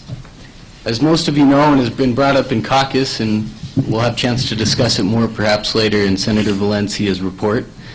Last Friday, there was an issue brought to our attention dealing with 2 different clubs, Club 1901 and NSCS, both of which had submitted incentive point checklists both physically to the office as well as electronically via the email we use to collect any kind of club funding form. Somehow, those forms were not discovered until after we had already approved and agreed upon different incentive points for different clubs. So, where it was the week or the day before we all left for break, and it was the day that we had to have paid all of our incentive points to all of the clubs as per the bylaws. A couple of us got together, counted up those points, and then applied them to that club at the same dollar value that we did every other club and had approved previously. How we did that was by taking money out of next semester's incentive point pool. So instead of $15,000, there will be a little less than that, $13,800 or something like that. The reason we decided to go this route was because the bylaws did say that we had to have those monies distributed by 2 weeks after the incentive point forms had been turned in. So we wanted to stay compliant with our bylaws and we didn't want any clubs to suffer due to our mistake. We can, however, explore different options if no one agrees with those. To do so, though, would be to ask for clubs, or not ask for clubs, but basically to take some monies back from all the clubs that had been awarded incentive points, which I don't think is fair and I don't think is right. So I would strongly encourage anyone that might question our methods this last Friday to ask us questions for clarification so we can just keep on as we have been. That was the best decision we could come up with at the time. The other thing I wanted to mention, I sincerely apologize to Vice President Hansen and the cancellation of the benefits dinner in Idaho Falls. That was, I'm sure, disappointing to you, and we are also sad to hear that that happened this semester. However, they have talked about rescheduling it for next semester, so I would strongly encourage all senators, as well as the service committee perhaps, to partner up with our Idaho Falls community and see in what ways could we here in Pocatello, Meridian, Twin Falls also help make sure that this dinner is a success and doesn't need to be canceled this year. If I'm not mistaken, the benefactors of this dinner were Benny's Pantry, and there might have been another one that I'm forgetting. Nope, good. Benny's Pantry, so it's students helping students, which is ASISU's motto. I appreciate you guys for putting that on, and let's help Idaho Falls and Vice President Hansen in any way we can on that. Another thing I wanted to talk about real quick, there are some other bills before us today that are equally as important to each other. These bills are ones I also worked with some of our senators on writing, and they're bills that I believe will make ASISU and kind of the chain of command a little more efficient. Without going into too much detail on each of these, since you have them or have had them in front of you, essentially what we do is the bylaws currently said that the committee chairs, ASISU committee chairs and Idaho Falls vice president will give me a written report of committee attendance and upcoming committee and campus events on a monthly basis.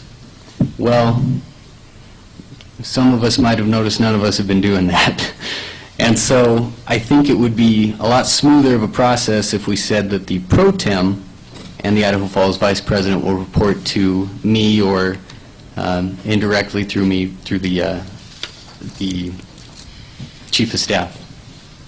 Now all these bills kind of go together, which is why I believe it's important they all pass together. The other bill, Bill 490, let me see here. It clarifies the deadline for committee assignments by the pro tem. And so currently, the pro tem or the chairs give assignments to their committees, and there's not really a deadline as for which those need to be completed. So this will help to specify that so that we're all clear on when we need to get stuff done by. Bill 487 is perhaps one of the most important.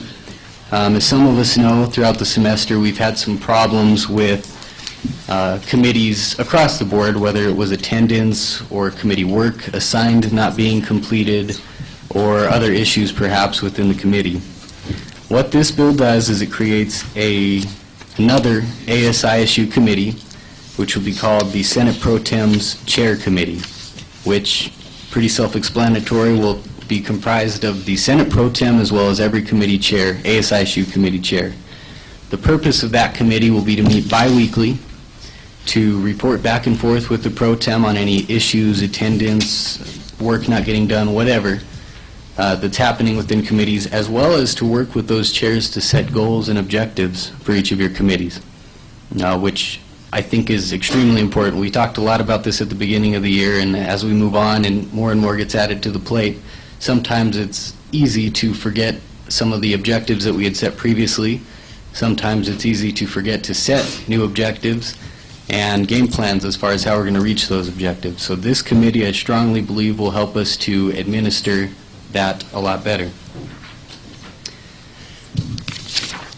The next bill, Bill 486, basically says that all committee chairs will give their committee members at least a 48-hour notice of the time, date, and location of committee meetings prior to said committee meeting.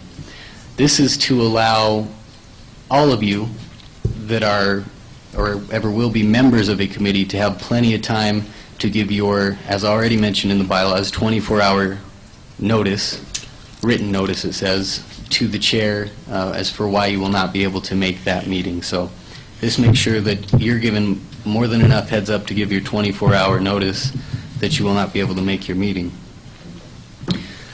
There's some other bills that are before you that involve the Elections Commission, the Elections Commissioner. I don't have those in front of me right now, but I do believe that those are good bills. The intention is good, and I believe those will help to make our election process run a lot smoother and more effectively. The next item I'd like to get to is Bill 489, the bill that deals with student organizations. Now, there's been a lot mentioned in regards to this bill, and so there's a lot I would like to attempt to respond to and cover and get your questions answered for. The reason I pursued this bill was not to discriminate or to hurt the feelings of or to micromanage or to target any student organization. That's not why I ran. That's not why it's not been the purpose of my time here at ASISU to do any of those things. As per the Constitution, the ASISU executive shall fully investigate upon the recipient or the receipt of complaint by any member of the ASISU any alleged violation of this section, and shall initiate action before the Supreme Court as appropriate. This subsection shall not be deemed to limit in any way the right of a member of the associated students. That's on page 7 of the Constitution. Now, also in the Constitution, it makes clear and specifically notes that to be a member of ASISU, you not only have to pay the fee, but you have to meet our credit requirement. You basically have to be a full-time fee-paying student. And as a member, you're entitled to the right specifically defined in the Constitution to vote in our elections. I also believe, though, because I know elections, the $800 budget they have, is not the only thing that student fee goes to pay for. I believe students are entitled to a lot more and have a lot more rights than what our Constitution specifically states. And I believe it's probably left broad because there's a changing of line items and services that we provide from year to year, or maybe more than that. I believe by paying that fee, every student has the right to attend any ASISU or ASISU line item sanctioned event, regardless of what anyone else says.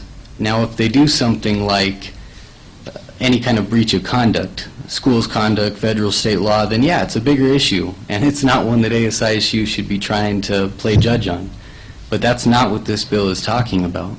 This bill is talking about the standards that each student organization sets for their members and any kind of probation, suspension, penalties they may have for those members that fall below their standards or breach their different requirements for membership. Those membership requirements are not the same requirements to be an ASISU member. We don't require every ASISU member to have a GPA of above a 2.5. We don't tell ASISU members what they can or cannot do at certain points in time, socially, professionally, and whatnot. And so therefore, with the argument that was brought up as far as the viewpoint neutrality clause, I'd say, like anything else, it can be left up to interpretation. I would say under that clause, the way I interpret it, is that if a member of ASISU does not meet the standards of your club, then their punishment shouldn't be affiliated with ASISU. They shouldn't affiliate or mess with the rights those members have as being part of ASISU. Oh, where else?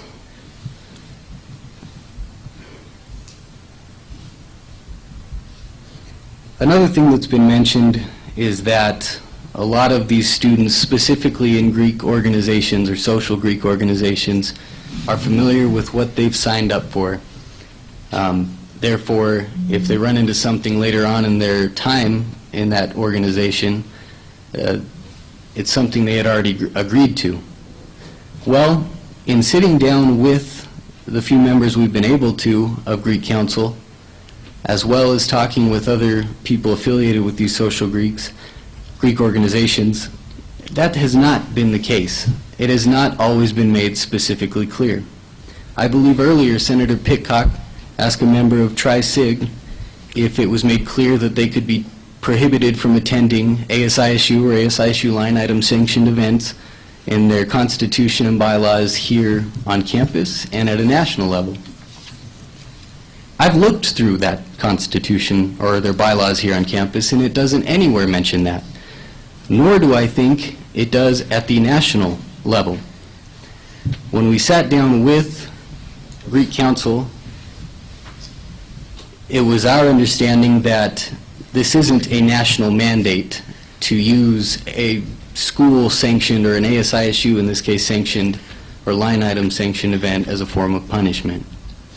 Where I think a lot of us, and this is where I was even confused at first, are running into a wall, is some Greek organizations, some organizations on campus will count ASISU or ASISU line item events as a specific event within their organization, if they have a minimum number of their organization's members at that event. So therefore, a bingo night could be considered a social event of some kind, as well as is obviously an SAB event, one of our line items. That's where we do run into a bit of an issue, and that's an issue we've discussed with the Greek Council, and I hope that we can find some closure to today. Yes, an organization will count that as their event, their social event, their professional event, what have you. But that does not change the fact that the individuals that they may be prohibiting from attending those events or taking advantage of those services are members of ASISU. They've paid their fee and they've met their requirements, and they have every right to go to that event. And I don't believe that any student that's wanting to be involved with an organization here on campus should be forced with the decision of stay in our organization or forfeit your rights as an ASISU member. I don't believe that's a fair ultimatum, and that's the issue I've tried to tackle with this bill.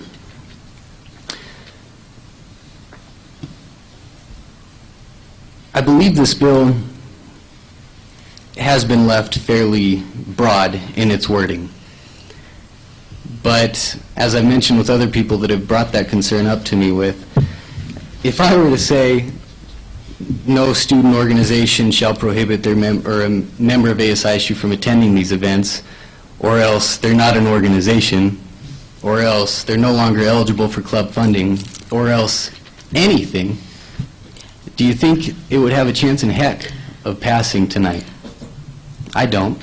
This one's having a hard enough time.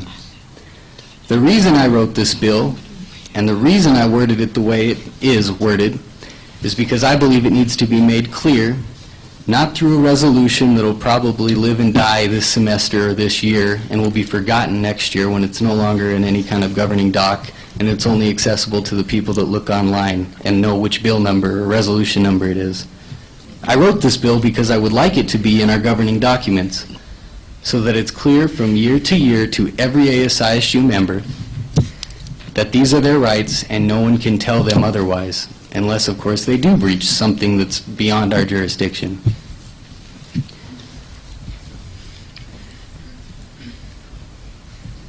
As per the Constitution, I did investigate into an issue that was brought to my attention.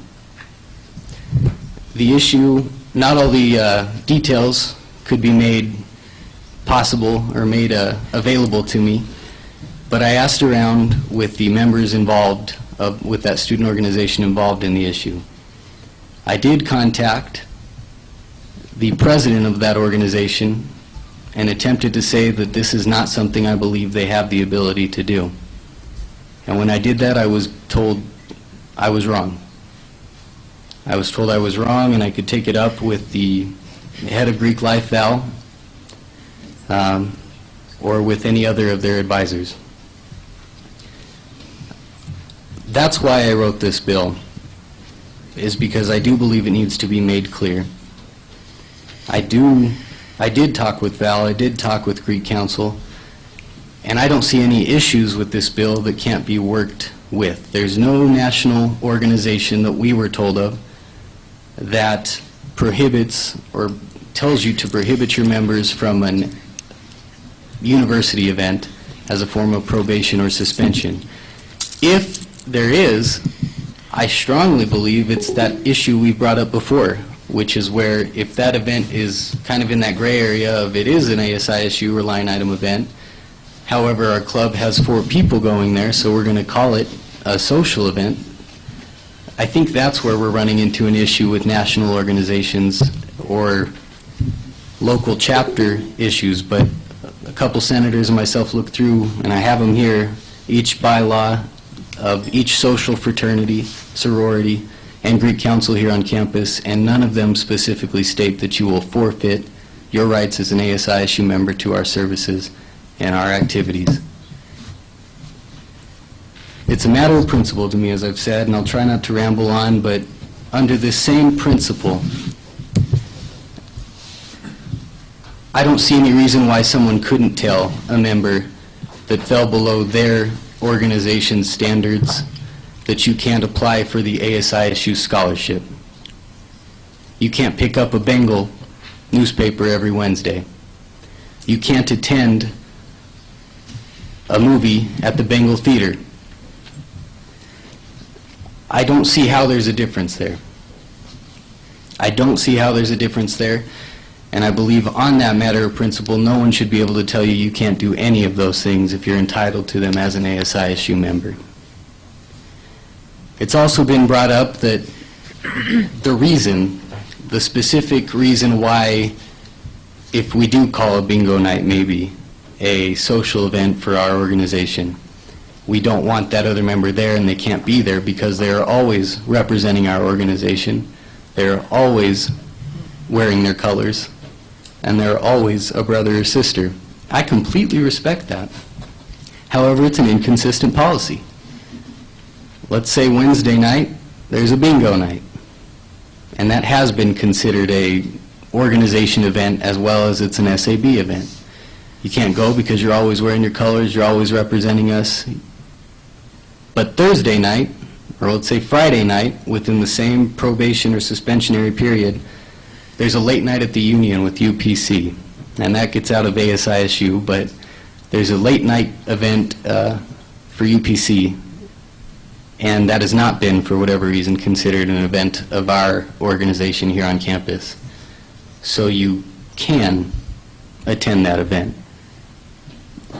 I'm not seeing consistency there because I thought you always represented your organization, you always wore your colors. It's not consistent, and it's not fair in that sense. I think I've covered most of the issues that I had with the arguments that were brought against this bill. If you look at the wording of the bill, I didn't mention anyone specifically, and I don't believe anyone should be mentioned specifically. It's been brought up that this seems to, and no one I think knows for sure. Tell me if you're familiar with every over 130 organizations on campus and their specific bylaws and whether they're tied to a national organization or not. I don't know that much. I don't think any of us do. I think it needs to be mentioned that this will be applicable to all ASISU members and all ASISU student organizations because I believe it is an ASISU issue. We were elected to represent all ASISU members and look after their best interests, not just specific councils within student orgs, not just student orgs even. Student orgs, maybe 25% of our population here on campus is even involved in one of those things. So that's why I say this bill does need to be written at our level.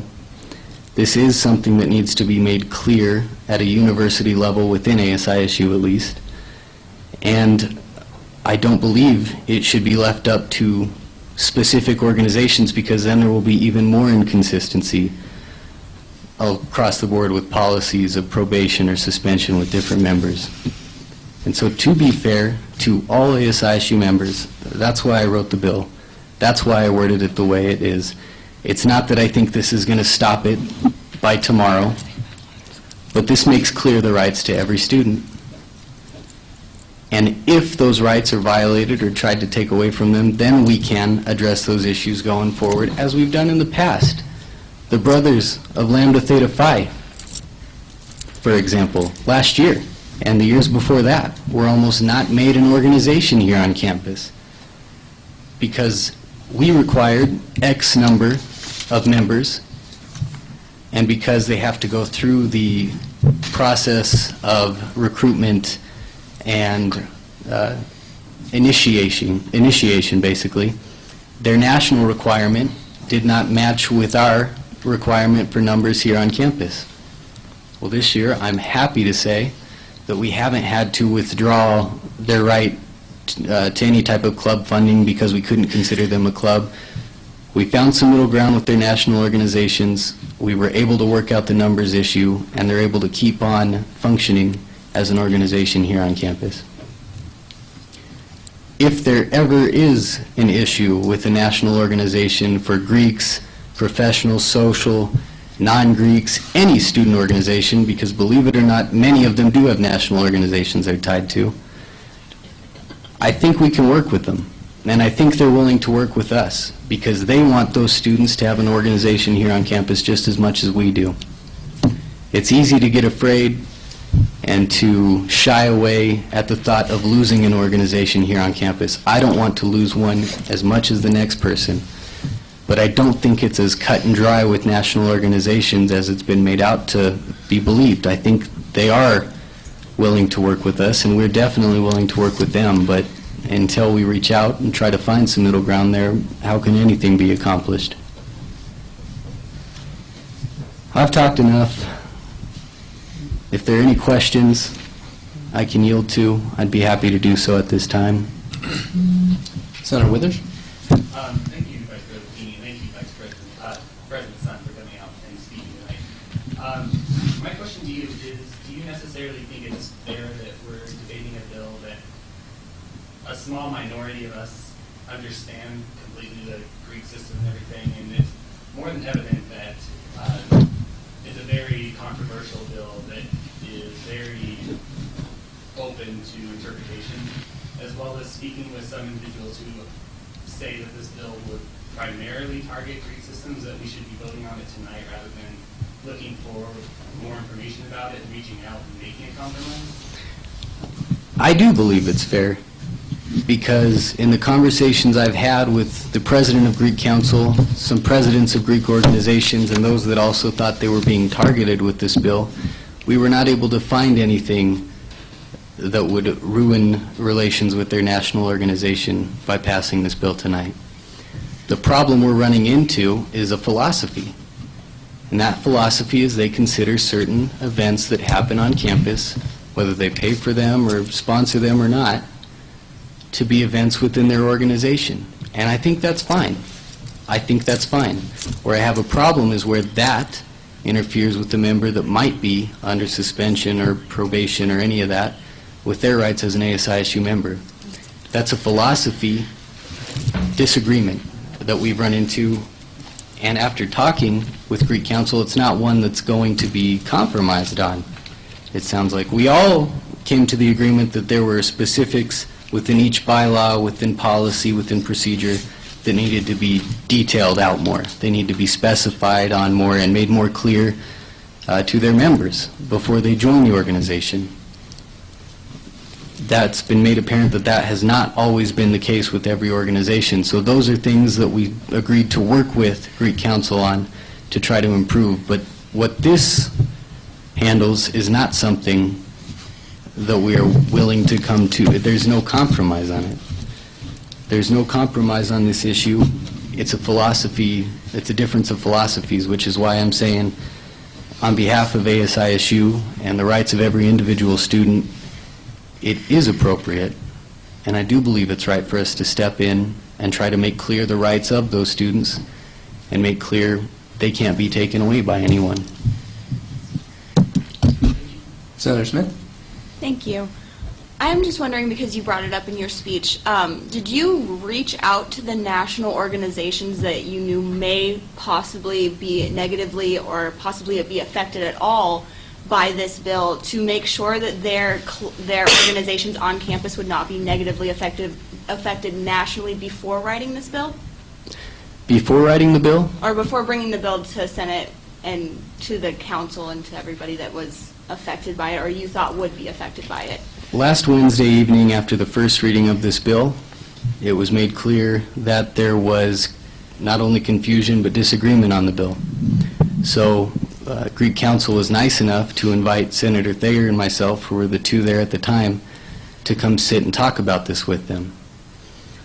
In talking with them, it became clear that there might be some national rules that we'll be butting heads with this bill, that we'll have problems with this bill.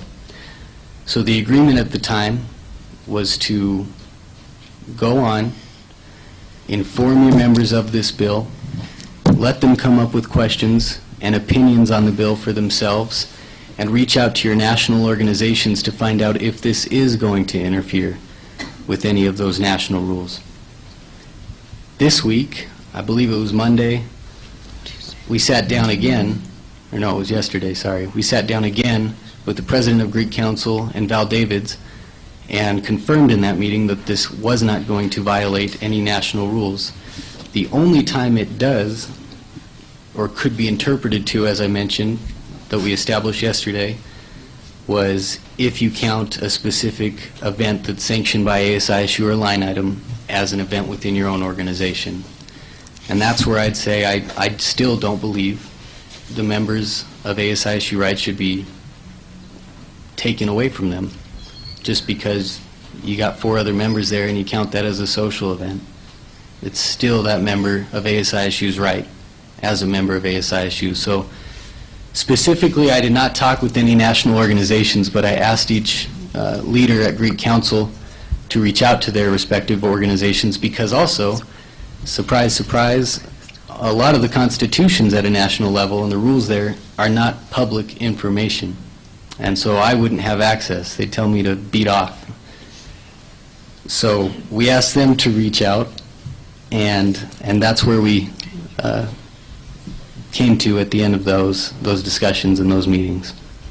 Thank you. President Sun, you have 1 minute left in your report unless time is extended. Senator Perry. Thank you, Mr. Chair. I'll make it real quick. So,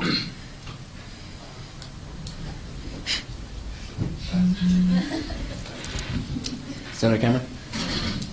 Move to extend President's report. How long? 10 minutes. Senator Cameron moves to extend President's report 10 minutes, seconded by Senator McConnell. Unanimous was called. Motion passes. It will continue until 9:18. I'm terribly sorry. Senator Perry. thank you. All right, I remember. So, one, I want to say, was that week-long allotment enough, you think, to get feedback properly from all organizations, individuals, as well as the national chapter? The national chapter. And 2, where then is the disconnect? Because you say that this wouldn't affect any national law, but every representative that's come up tonight says it would. So, I guess I'm confused. Somebody else is confused. Why is that different? So, in regards to your first question, yes, I believe that week, and it was a little more than a week, was enough time. They basically had from last Wednesday, or the Wednesday before we went to break, till this Wednesday to bring those to us. We have a couple people here tonight that are familiar with those national rules of each or of certain organizations, and it's my understanding that the Greeks and Val are in close relations with their advisors at a national or regional level. Having said that, also, the rules that were in question, whether they existed or not, were rules that exist already and are accessible for those organizations and the members of those organizations. So I believe the time that we gave them was enough. It was sufficient. There was never a concern brought to us that it wasn't enough time, even after we came back from break. In regards to your second question, which you might have to help remind me what exactly...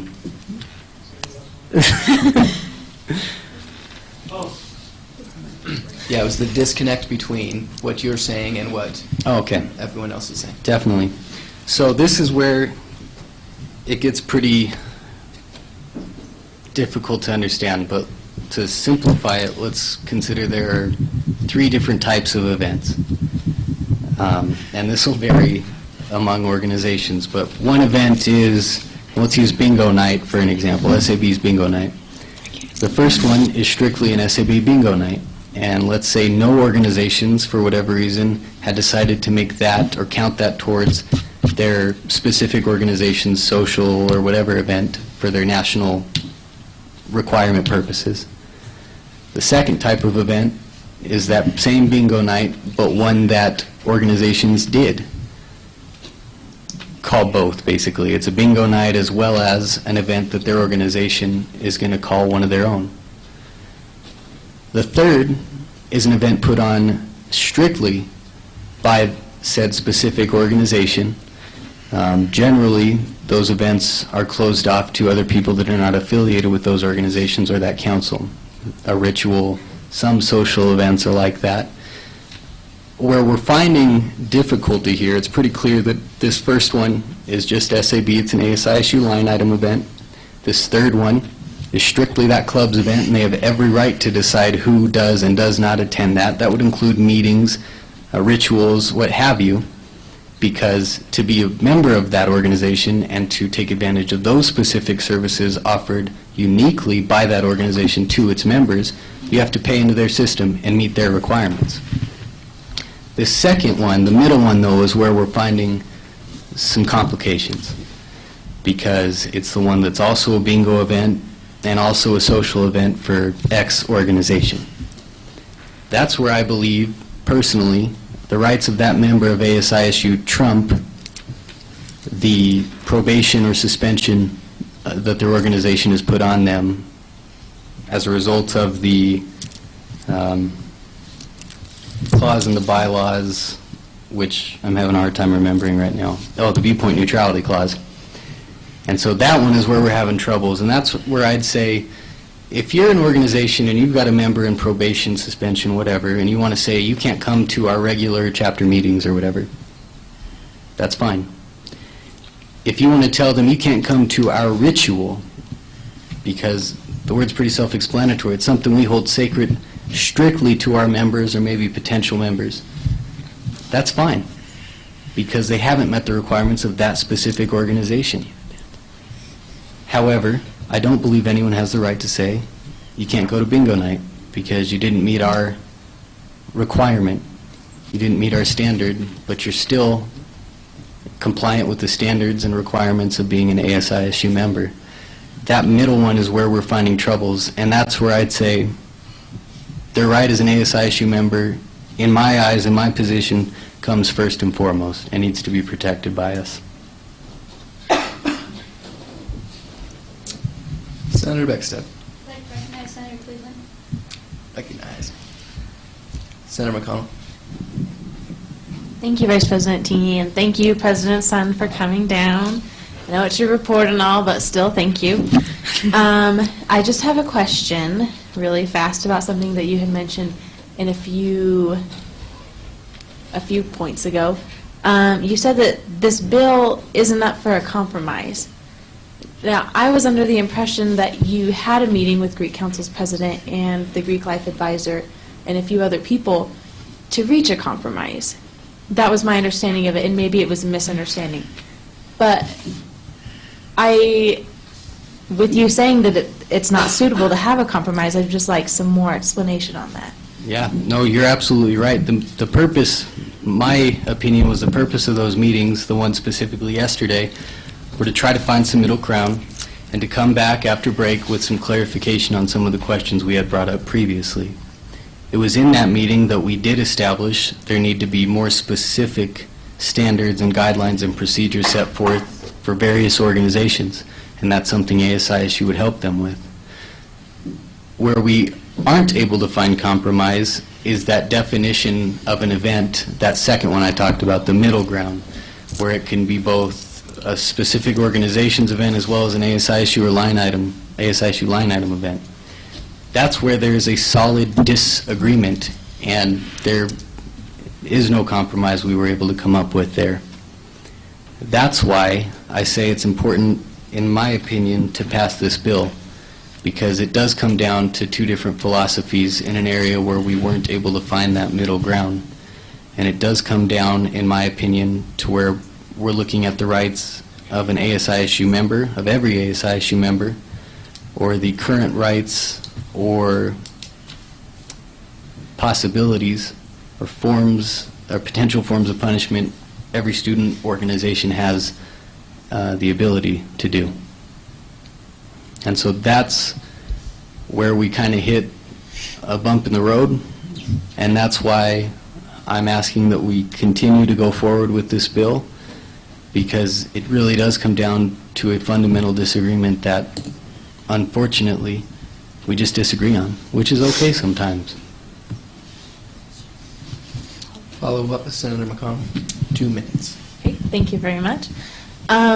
So, since you were able to find a middle ground, so to speak, on this issue, don't you think it would be more appropriate to add maybe a whole separate clause specific to Greeks and how they can kind of organize themselves? I know I had a meeting with the Greek Life Advisor, Val Davids, and she had mentioned that BSU and U of I both have separate sections specific to Greeks on top of their already established student organization sections.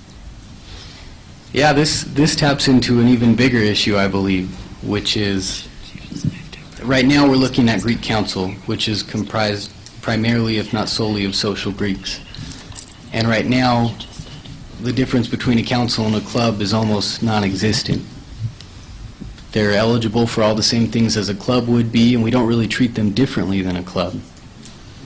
And so what I'm saying is, who's to say another council doesn't pop up? And there's a good opportunity or a chance of that where we have multiple councils that it sounds like are in the making of both cultural, social, professional, maybe, organizations trying to form councils. So I do see it important that we have kind of a blanket policy that we take for all ASISU members in any student organization that previously, currently, or potentially will in the future use that as a form of punishment or probation. It's something that's just as much preventative in the future as it is trying to make a statement right now, which is why I think this is the right way to go. Senator Cleveland, but we're nearly out of time. A really quick question.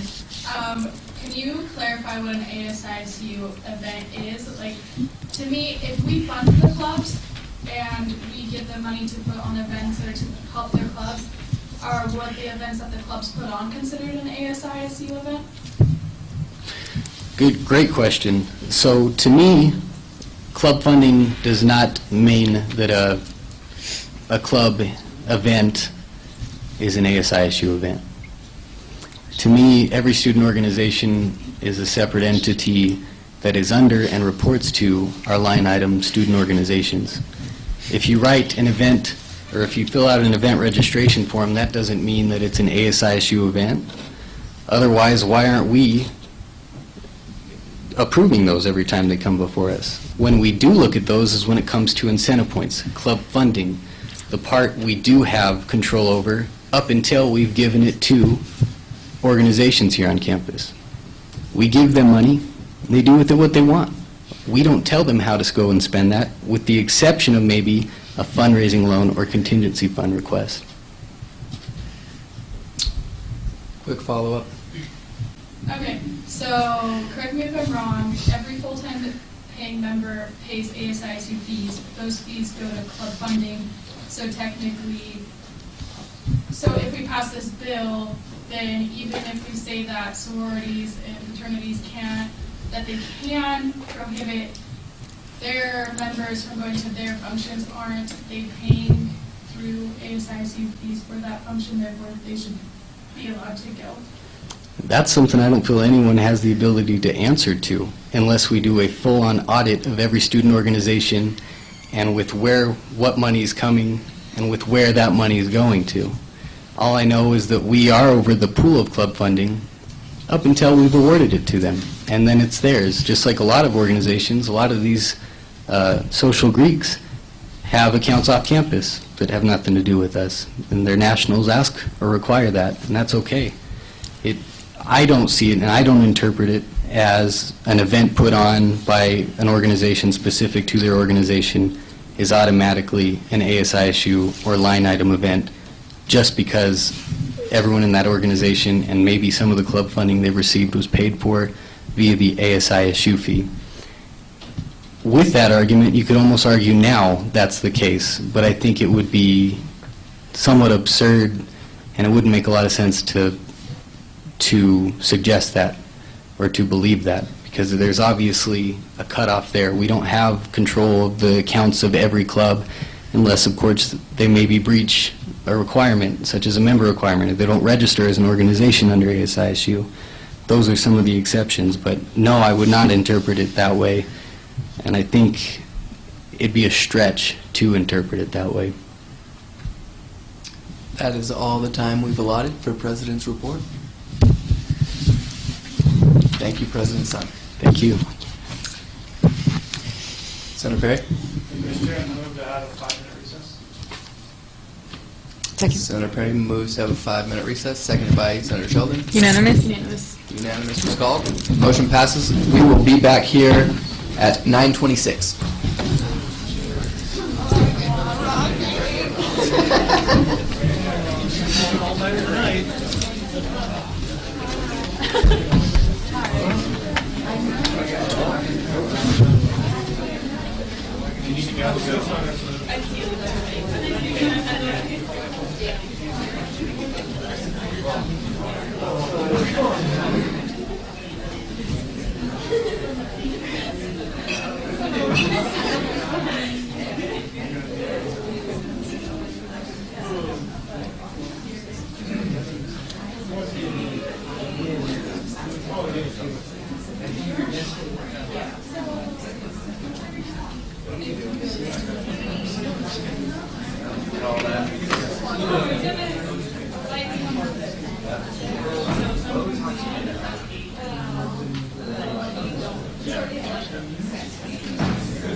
I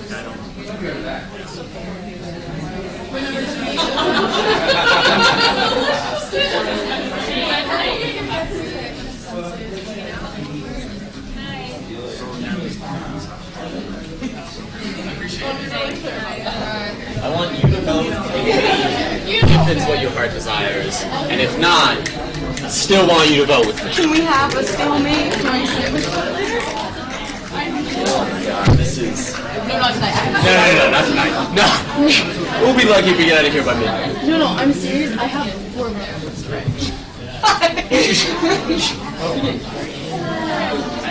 Well, we have the There's a room time until limit for 10. each thing that we have. But we have the room until 10. I don't assume that there's a conflict to extend the 10 to come out. Yeah, there's no way. Although our outreach meeting is scheduled for after this, so I would like if you guys could be really respectful of the fact that I have another meeting to attend tonight. Right now, I don't feel like my concerns and the things that I'm concerns are going to take into consideration. So, I just want to put that out there. Thanks for shopping.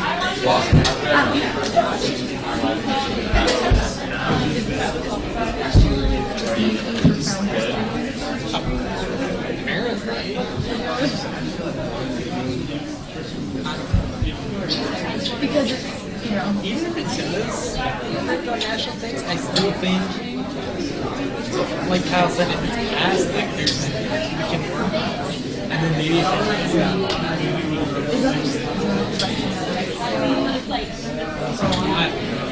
I don't trust them honestly without this.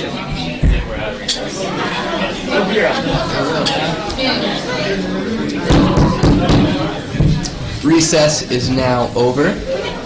Meeting is back in session. And we are in our chair and committee reports. And first we have Finance Committee. Senator Valencia. Okay, so first I would just like to do some match deposits that we had before us. So I have Student Social Work Association with $192.66. They did a popcorn fundraiser. Chi Sigma Iota with $17.32. They did concessions. Armed Forces Club, which is also the Armed Forces Veterans Club, with $159.15, and they did a Toys for Tots bake sale. International Studies and Travel Association maxed at $400 with sponsorships. American Chemical Society with $53 with their annual magic show.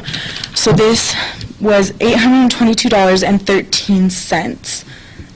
Any questions on that?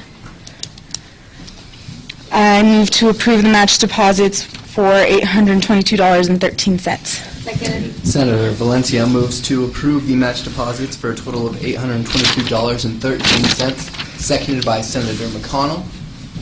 We will have a roll call. And just a reminder for Senator Buchelman, make sure you're speaking into your microphone so she can hear you. And I'll check to see if your microphone is working for sure, because I think some of them aren't working very well. Continue with the roll call. Senator Rexstead? Yes. Senator Buchelman? Yes. Senator Cleveland? Yes. Senator Johnson? Senator Canal? Yes. Senator Knapp? Yes. Senator Mandel? Yes. Senator McConnell? Yes. Senator Moniak? Yes. Senator Perry? Senator Pickard? Yes. Senator Ricks? Yes. Senator Smith? Yes. Senator Sheldon? Senator Smith? Yes. Senator Thayer? Yes. Senator Underwood? Yes. Senator Valencia? Yes. Senator Withers? Yes. Would anyone like to change their vote? Seeing none, motion carries. Can I recognize Senator Perry? You may. Anything else from the Finance Committee?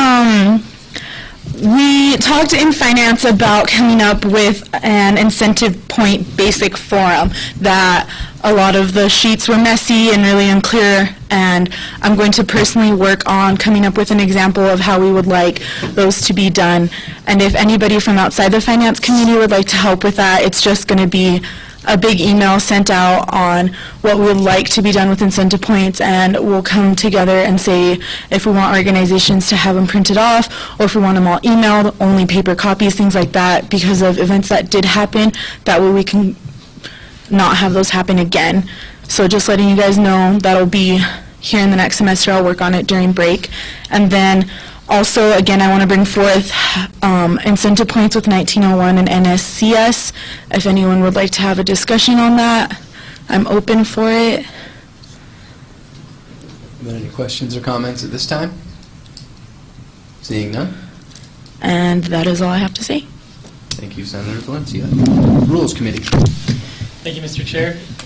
Bills 482, 483, 484, 485, 486, 487, 489, 490, and 491 are being released from the rules. The committee has found all of these bills are constitutional and align with ASIC bylaws and all of our governing documents. Any questions on that? Seeing none. Is that it from rules? Appointments and review. So we did not have any actions previously, but we will be meeting to interview the lobbyist that has been appointed by President Sun. And I would also like to urge the committee members to watch their email rather regularly during the semester break, as we will more than likely have to have an urgent and very important meeting at the beginning of next semester. And so please watch your emails as I may want to call a meeting before school has resumed. And it would probably most likely be that week before school resumes, and we'd work on different ways to make that happen. With that, I thank everyone for their work this semester, and I look forward to working with you again next semester. Outreach Committee. Communications Committee. Thank you, Chair.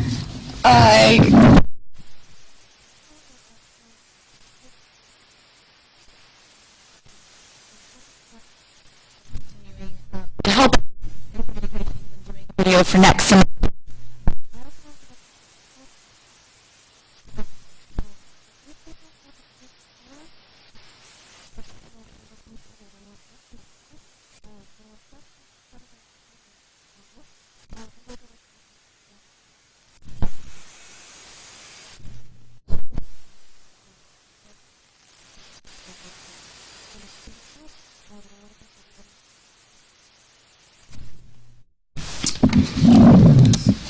Service Committee. Thank you. Service Committee met today. We are still working on getting ideas for next semester for our second service project in unison with the cleaning up of the highway, and where we have so many people when we normally don't have so many people at this meeting. If you guys have any ideas of service projects that you would either want help from the Senate with, or that you think the Senate could possibly look into, please contact me, because we're definitely looking at different ideas for service projects for next semester that will affect the student body and help the student body and the community. So if you have any ideas, feel free to email me at any time, and I will definitely look into those. Thank you. And thank you to all of my committee members for such a great semester. Next, in old business, we have Bill 482, faculty and staff endorsements. Senator Keller. In the Senate, Bill 482, by Adam Thayer, College of Science and Engineering, Kendra Knapp, College of Science and Engineering, Kelly Kimmer, College of Business, Debbie Beckstead, College of Technology, Daniel Sheldon, College of Arts and Letters, sponsored by Sam Perry, Division of Health Sciences. This bill clarifies candidate endorsement faculty and staff members. Election Code, Article 6, Parties and Endorsements, Section 7, Endorsements, Subsection K. Candidates may not seek endorsements from ISU faculty and staff members.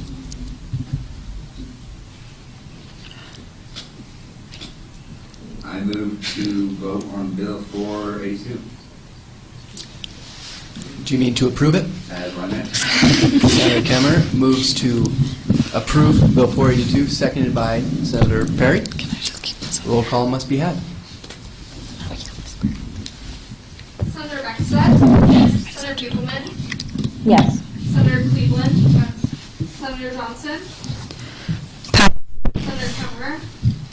Yes. Senator Knall? Yes. Senator Knapp? Yes. Senator Mandel? Yes. Senator McConnell? Yes. Senator Moniak? Yes. Senator Perry? Yes. Senator Pitcock?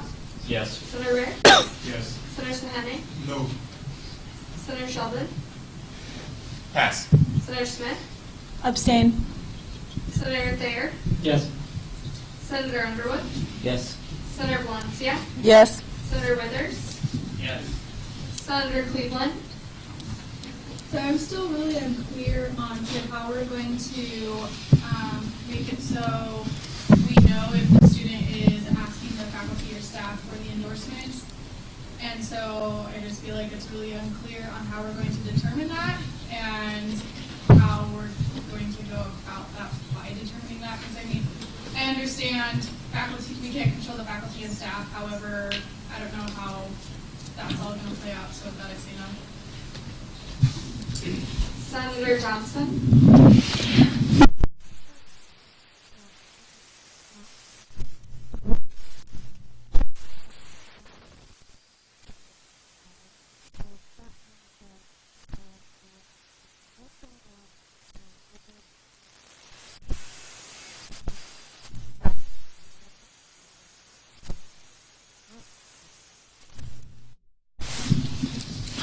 Senator Sheldon? Yes. Would anyone like to change their vote? Is that a hand, Senator Cleveland? Anyone else?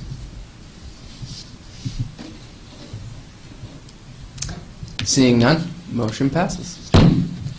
Next, we have Bill 483, Elections Commissioner Duties. Senator. Thank you, Mr. Chair. In the Senate, Bill 483 by Adam Thayer, College of Science and Engineering, Kelly Kimmerer, College of Business, Debbie Beckstead, College of Technology, Daniel Sheldon, College of Arts and Letters, Sam Perry, Division of Health Sciences, sponsored by Kendra Knapp, College of Science and Engineering. This bill clarifies the duties of the Elections Commissioner. Election Code, Article 2, the Election Commission, Section 5, Duties of the Elections Commissioner, subsection D, to enforce all election rules, strike out and, issue warnings for violations of the ASISU election code, impose violations for violations of the ASISU election code, and remove the candidate's name from the ballot for violations of the ASISU election code. These actions require unanimous consent of the Commission. And with that, I will yield any questions or open for discussion. Is there any from the Senate? Seeing none. I move to approve Bill 483. Senator Thayer moves to approve Bill 483, seconded by Senator Moniak. Roll call. Senator Beckstead? Yes. Senator Buchelman? Yes. Senator Cleveland? Yes. Senator Johnson? Yes. Senator Kemmerer? Yes. Senator Connell? Yes. Senator Knapp? Yes. Senator Mandel? Yes. Senator McConnell? Yes. Senator Moniak? Yes. Senator Perry? Senator Pickett? Yes. Senator Rick? Yes. Senator Kennedy? Senator Sheldon? Yes. Senator Smith? Yes. Senator Thayer? Yes. Senator Underwood? Yes. Senator Valencia? Yes. Senator Withers? Yes. Would anyone like to change their vote? Seeing none, motion passes. Next, Bill 484, Party Campaign Deposits. Senator Perry. In the Senate, Bill 484 by Adam Thayer, College of Science and Engineering, Kelly Kimmerer, College of Business, Debbie Beckstead, College of Technology, Daniel Sheldon, College of Arts and Letters, Sam Perry, Division of Health Sciences, sponsored by Kendra Knapp, College of Science and Engineering. This bill clarifies how fines are issued to parties. Election Code, Article 6, Parties Endorsements, Section 6, Party Campaign Deposits. All parties shall submit $100 refundable posting deposit to the Commission by the due date of the candidate filing form, or the party is ineligible to actively campaign for its candidates. This deposit will be forfeited by parties that fail to remove their campaign materials by 10 p.m. on the day immediately following candidate voting period. Adding fines issued by the Elections Commission will be deducted from the party's deposit. Any questions or discussion? Seeing none, I move to approve Bill 44. Seconded. Senator Perry moves to approve Bill 484, seconded by Senator Ricks. Roll call. Senator Beckstead? Yes. Senator Buchelman? Yes. Senator Cleveland? Yes. Senator Johnson? Yes. Senator Kemmerer? Yes. Senator Connell? Yes. Senator Knapp? Yes. Senator Mandel? Yes. Senator McConnell? Yes. Senator Maniat? Yes. Senator Perry? Yes. Senator Pickrock? Yes. Senator Ricks? Yes. Senator Henning? Yes. Senator Sheldon? Yes. Senator Smith? Yes. Senator Thayer? Yes. Senator Underwood? Yes. Senator Valencia? Yes. Senator Withers? Yes. Would anyone like to change their vote? Seeing none, motion passes. Next, Bill 485, campaign deposits. Senator Sheldon.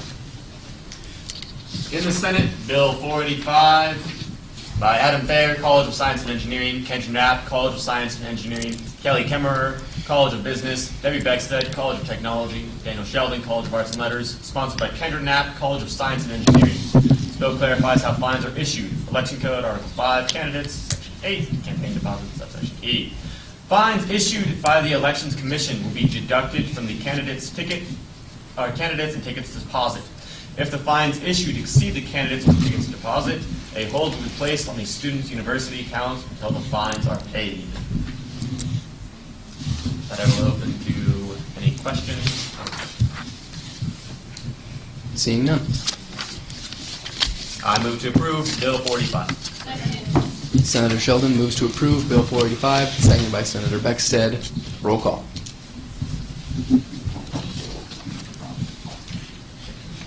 Senator Beckstead? Yes. Senator Buchelman?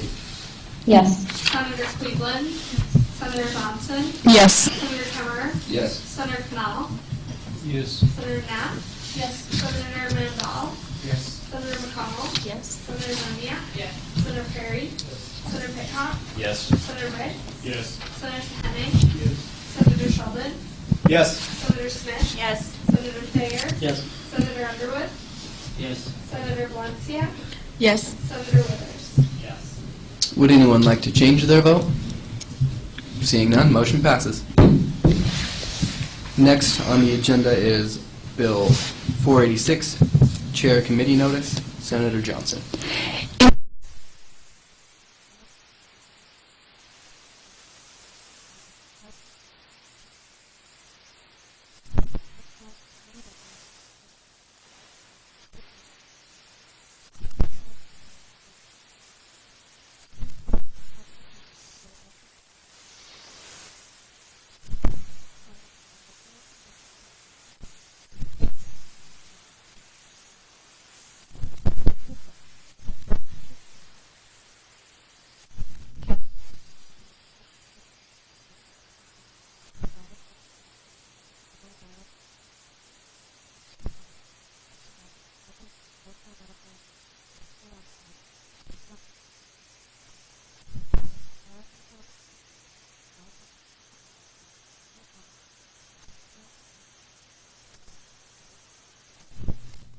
With that, I yield to any questions or open for discussion.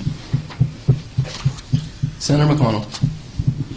Thank you. I just have a really quick question. If someone's name is spelled wrong as a sponsor of a bill, is that something you'd bring up, or is that something that would be taken care of? We've given Secretary Sievertson jurisdiction over all of that, so that can be changed. Okay, thank you. Seeing no other questions or comments. Senator Johnson moves to approve Bill 486, seconded by Senator Sheldon. Roll call.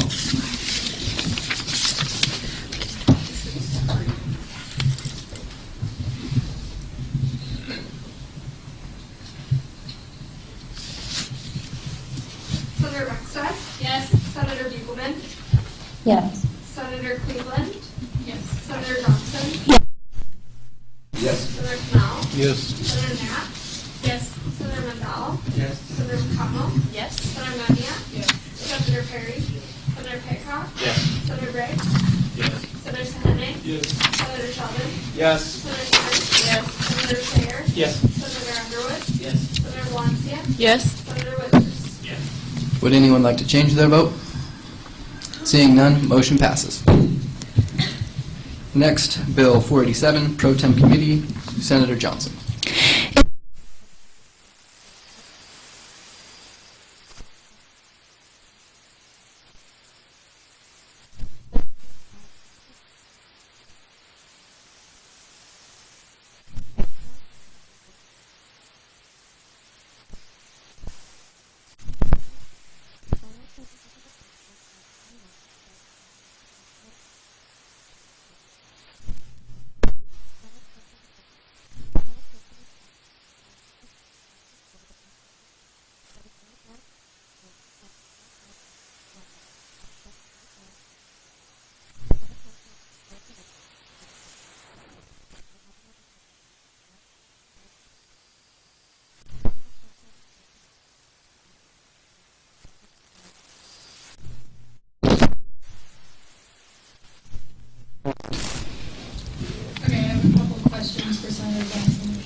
when you say bi-weekly, okay, so there's two of them. When you say bi-weekly, do you mean on twice a week?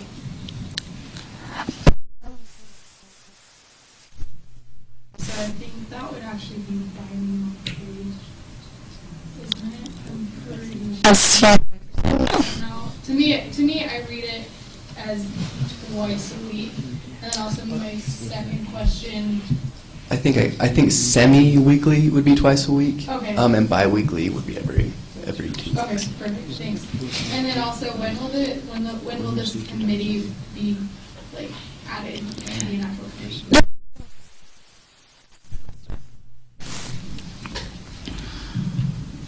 Seeing no other questions?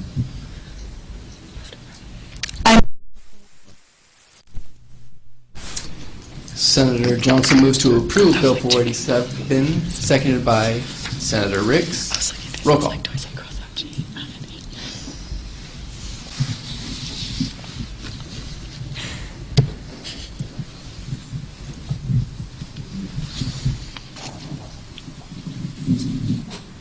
Senator Reckstead? Yes. Senator Buchelman? Yes. Senator Cleveland? Yes. Senator Johnson? Yes. Senator Knall? Yes. Senator Knapp? Yes. Senator Mandel? Yes. Senator McConnell? Yes. Senator Moniak? Yes. Senator Perry? Senator Picklock? Yes. Senator Rick? Yes. Senator Sineme? Yes. Senator Sheldon? Yep. Senator Smith? Pass. Senator Thayer? Yes. Senator Underwood? Yes. Senator Valencia? Yes. Senator Withers? Yes. Senator Smith? Yes. Would anyone like to change their vote? Seeing none, motion passes. Next on the agenda, Bill 489, Student Organizations. Senator Thayer. Thank you, Mr. Chair. In the Senate, Bill 489 by Kyle Sun, ASISU President, sponsored by Adam Thayer, College of Science and Engineering, and Kelly Kemmerer, College of Business. This bill prevents members of ASISU student organizations from being prohibited from involvement by said ASISU student organizations. ASISU bylaws, Section 2, relations of ASISU to student organizations and other ASISU affiliates.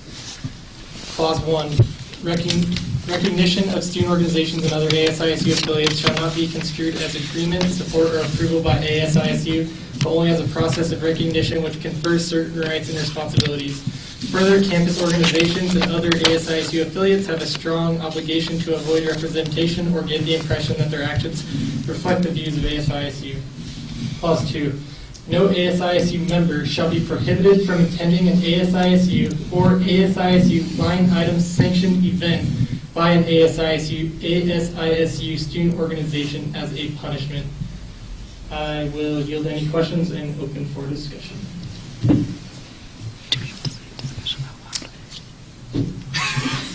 Senator Perry. Thank you, Mr. Chair. So let's start off this, Tim. So I didn't get the chance to talk to President Sun at the end of your report because it went too short, but it sounded like a middle ground was made during previous discussions. However, the choice was to still keep this bill going. So I think that in itself right there showed that there wasn't full commitment to the bill, because I guess if a middle ground is made between your guys' early meeting, that needs to be extended to, possibly a new bill. Senator Perry, I can't hear you. Check your mic. How about now? Everything I said was just perfect, so you can so as far as moving along, I think it's best for all of the senators to reach out to Greek organizations, all student organizations, just to find out what everybody's, whether or not it's national chapter bylaws. As everything's been mentioned before, I appreciate everybody coming out because it saved me a lot of talking. And I'm sure it's tired of hearing me talking. But I think it's best for us to table this until we have more information on all topics that's covered by this bill, as well as all the input from separate Greeks. So I know you guys probably were prepared to talk a lot, but I'm going to save it for our next meeting, first meeting of next year by tabling it. So I move to table Bill 489 until our first meeting of 2015. Senator Perry moves to table Bill 489. Objection. Objection, discussion. Objection, discussion. Objection, discussion. Senator Perry.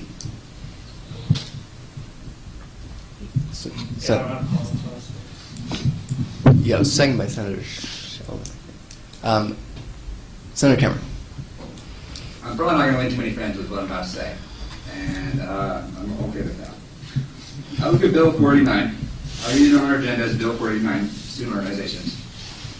My name is on Bill 489 for a reason.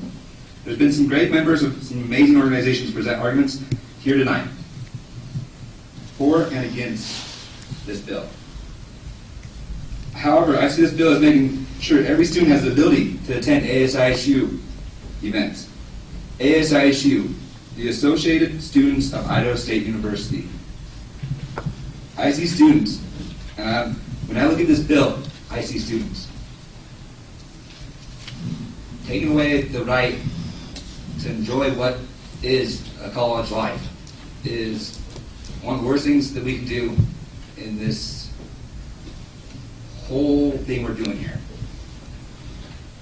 If we don't pass this isn't even got to do with student organizations. This is about making sure students are able to go do what they want to do. And with that, that's all I have to say. Senator Sheldon. I'd like to piggyback off a lot, and I've been on my computer, not just looking at Facebook, but I've been looking up, attempting to find national bylaws, and I have found a few that are, I assume, outdated, as why as they've made their way to the internet. But in Kappa Sigma's Constitution and Bylaws, Article 5, Section 3, it specifically states, only members in good standing shall be entitled to attend chapter meetings, grand conclaves, and other business and social affairs conducted in the name of Kappa Sigma. That is the majority of the punishment for students that are suspended. The suspension is they have been taken away. Their good standing, according to what I have read in their national bylaws. In Alpha Xi Delta, Article 4, Section D, Clause 3, these are the punishments for them. She shall be under the supervision of a party imposing probation. She shall be given a written statement of the reasons for probation and the stipulations for release of probation. Her new member pin or badge shall be surrendered for the period of the probation by the chapter president, the chapter advisor, or the area facilitator. She may not be slated for, elected to, appointed to, or installed in any office. She is already in office. She will relinquish her office for the remainder of the election year. She shall not have voice, make motion, or vote. She shall be ineligible to receive any fraternity, chapter, association award. With those notes, I don't specifically see any reasons or any national bylaws that prohibit them from attending events put on by other students. We have to remember that this isn't just protecting SAB and UPC. There's a lot more to ASISU than that. And we have to think that it's not just affecting the students that are being prohibited from attending these events. It's also the students that benefit from having attendance. If you can honestly tell me that SAB doesn't want as many people at their events as possible, I'd be shocked. Theater dance, we want as many people in that seats as possible. And to look at that and say, well, we lost 5 people because they're on probation that might have come, that hurts us and the students that are on probation. With regards to the bills vaguely worded, I understand why there is some suspicion about that, and I can understand, I agree somewhat with that, but I think the bottom line is if students pay into it, they should get out of it. We are giving Greeks literally thousands of dollars a semester to promote student involvement. I think they do a great job of it. You guys are definitely some of the most active students on campus. With that said, the main reason for funding is to promote student involvement. And to exclude students from events that we fund and to exclude students from anything related to the school, I don't think is necessarily right. If there's something else in the National Constitution that I've not found, obviously these could be outdated. Please let me know. Due to the fact that this was just a handful of quick internet searches. So I think that every student that pays into it should be able to get out of it, but I wouldn't necessarily be against looking a little bit more into this bill and making sure that we're all aware and talking to Greek Council, Greek Life, and making sure where we all stand.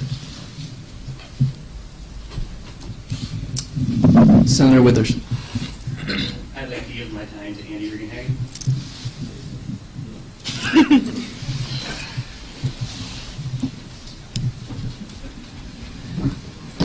Will you please spell your last name? Yeah, I don't want to confuse anyone like McConnell over here. Senator McConnell, sorry. My last name is Rigenhagen. I'm a junior in accounting. My birthday is 3/24/94. If anybody wants to give me some presents. You know, I'm sorry I didn't wear a tie too. These guys are much better dressed than I am.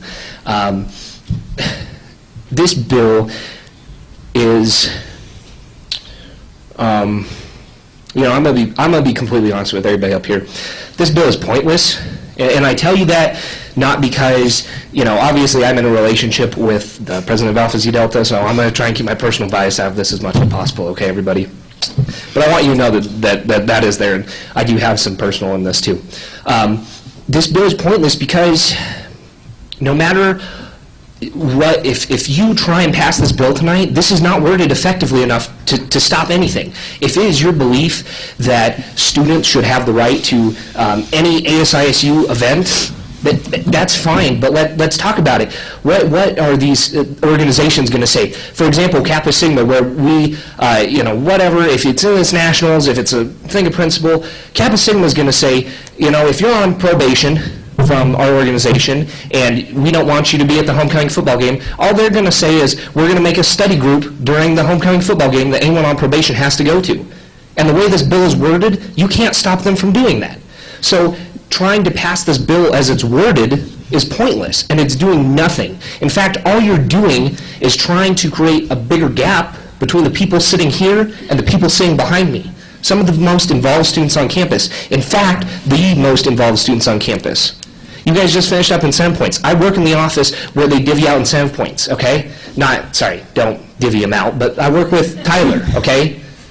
43% of the incentive points went to the organization sitting behind me. And I get that's a lot of money, and that's great. But what I'm trying to say is that you have the most involved students, and you're not giving them enough time to find this middle ground. It sounds to me, based on what I've heard, and I've heard a lot from whatever, you know, that you had a middle ground somewhere, and that for some reason, that's not being presented tonight. And I don't understand why you, as a group, don't say, look, there are obvious issues with this bill.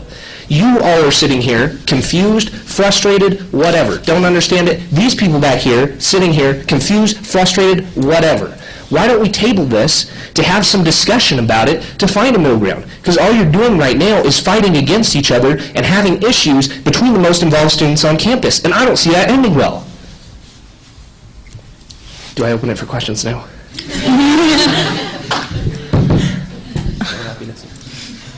Are there any questions for Mr. Regenhagen?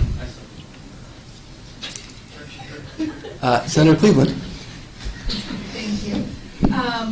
So I'm just going to comment on what you have to say. Okay. Whereas like the middle ground, I think is a very good idea to find a middle ground and to table this bill and to talk to organizations. I personally didn't know that there was a middle ground that was reached, and then nobody told me there was a middle ground until Senator Perry said it just a couple minutes ago. So I am all for in favor of tabling this bill to find a middle ground, because from what I've heard, most of the people here don't like it, and I mean, some people like it, and we need to find that middle ground, or we're going to have people who like us and people who dislike us, no matter which one we pick. So thank you for coming. Thank you. Can I respond to that, or? Yes, you may. I'm sorry, I'm not used to this whole parliamentary procedure thing. I'm a really informal kind of guy. You know, that's a really good point you bring up too. I think that there has been a lot of rush on this bill, and I don't feel like there's a reason to rush this bill. I feel like if this is a problem that ASISU sees, I feel like it's a bigger problem than 2 weeks is gonna make it. You know, if you have these student organizations that really believe that their national associations, you know, have rules and regulations, then, I mean, you should really be talking to, like, Pat Terrell or legal counsel or somebody to get some, what are the repercussions of this bill? I feel like we don't fully understand that. I don't, and I would assume that you guys may not as well, so. Senator Thayer? Thank you, Mr. Chair. So I was in that meeting yesterday with President Sun, and to us, there was no middle ground ever reached. What there was there was steps taken towards our goal to, for example, to clarify how many members at an event makes that a Brotherhood or Sisterhood event. There was promised that that would be looked at and by the individual chapters, Greek Council, etc. So there was steps taken towards to kind of address this issue, but it was made clear to us that our goal was never going to happen within the chapters, because that was a big thing, is that they were wondering why we, as ASISU Senate, are trying to micromanage, so they called it Greek life. And that is just because it was made clear to us that goal was never going to happen. And so that's why we decided to go through with the bill tonight. But this middle ground that people keep talking about, to President Sun and I, that was never reached. So maybe some miscommunication somewhere, but to us, there was no middle ground. So, Senator Thayer, Adam, I feel like that statement is conflicting. You can't say you had steps towards a middle ground, but then you realized it was never going to be reached. If you had steps towards a middle ground, then how do you determine that it's not going to be reached? If there's effort and you see that, maybe there's still disagreement, but you can't say that it's too soon to say that your goal is not going to be reached if you're saying that there was steps and effort to reach it. I think I do think that's a conflicting statement.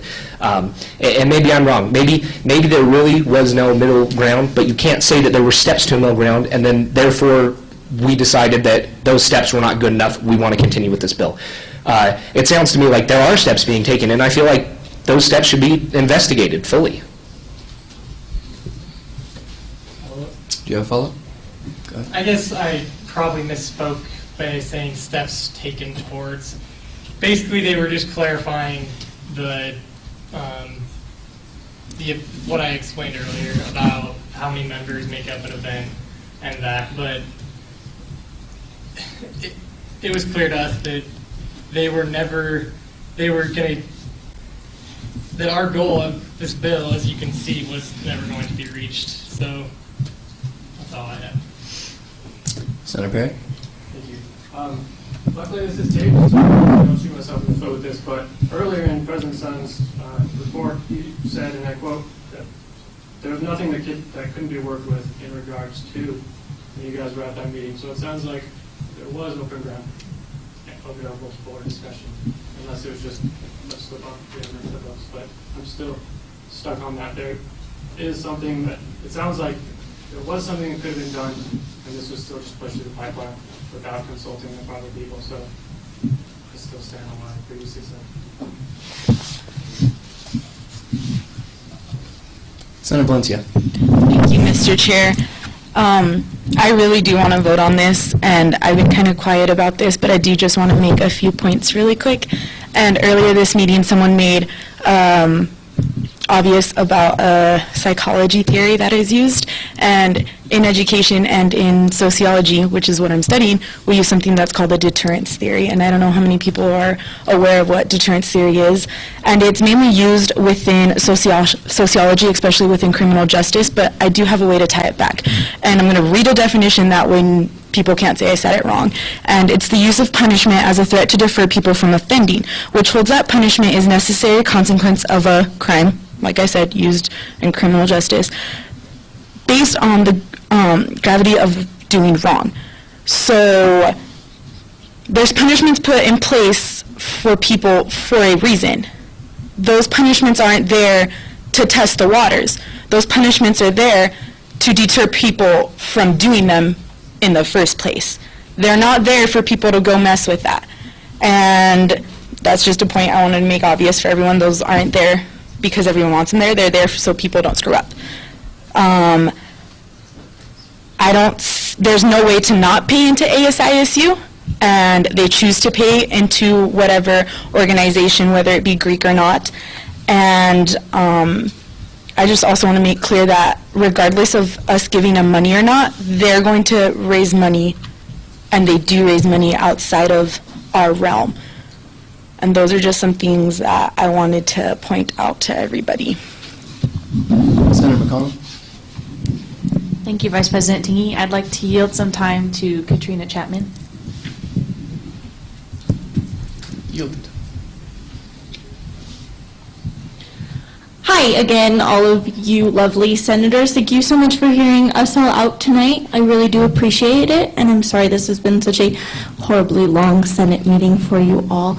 I would just like to speak on the meeting that I had with President's son, Senator Thayer, Greek Life Advisor Davids, and then Lowell Richards was also in attendance for a good majority of this meeting. And I do believe that it was pretty clear to myself and Val as I talked to her afterwards that there was some decent middle ground that we had reached. I was under the impression that our opinion was still requested at this meeting so that you would all know how we as social Greeks felt, but that the bill would be tabled so that we could handle it internally, add some definitions, some clarifying points, define what it is that we consider social events, what it is that we consider to be brotherhood or sisterhood events that have 4 or more members in attendance, make those definitions very clear in our ASISU approved constitutions and bylaws. And also at the request of President Sun, that we would have our members, even though no other club on campus would be doing this, sign a form after we read our constitution and bylaws that are approved by ASISU at our meeting every semester, knowing that they were fully aware of what punishments and what those definitions that we would add would be. Those were the middle grounds that I was under the impression we had come to, knowing that we would set up a deadline, have some help from some senators, and get that worked out with all of you guys. We're not looking to not have you involved. We're looking for your help. You approve our constitutions. We appreciate that, and we want your involvement in what our clubs do. We are the most arguably involved students on campus. Our goal is not to take away events from members. That would hurt ourselves. Our goal is to hold our members to a high standard. And if those high standards are not clearly defined, that is an opportunity we would love to fix. But until yesterday's meeting, the opportunity had not been given, and then as of tonight, that opportunity has apparently been removed from the table. And that is something that I would like. I would love it if you would table it. I'd love to keep you all in the group. On the loop, sorry. I'd love to have involvement from ASISU. Any questions? Senator Johnson. Thank you.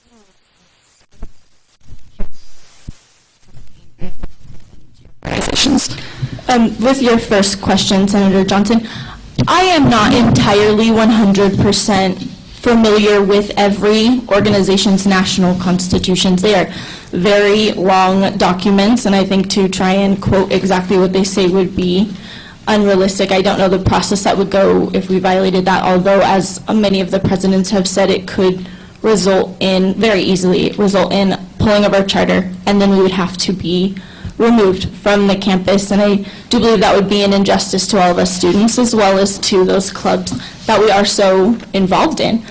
And then with your second question, I'm sorry, Senator Johnson, can you remind me? Take my microphone down.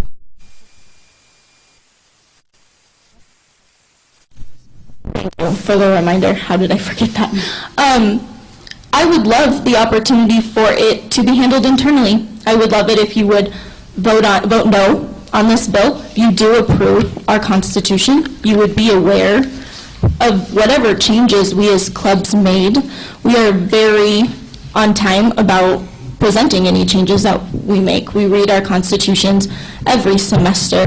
These would be changes that you would be aware of. I would really appreciate it if you would let the people that understand what our social Greek organizations do would be able to handle it. So I am asking you to please vote no on Bill 489. Previous was called. Therefore, voting on tabling it or not. So roll call.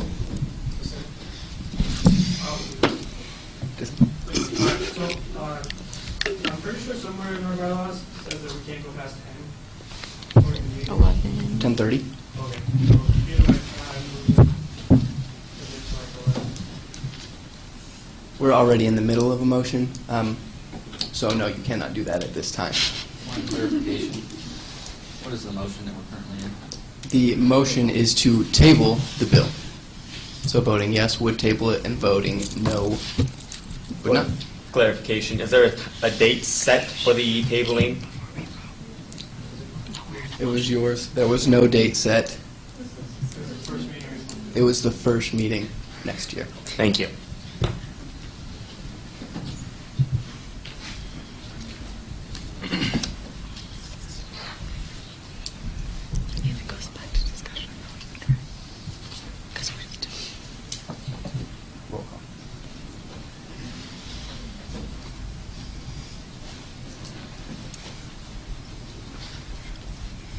Senator Beckstead? No. Senator Buchman? This is voting duty. No. Senator Cleveland? Senator Johnson? No. Senator Pinal? Pass. Senator Knapp? Passed.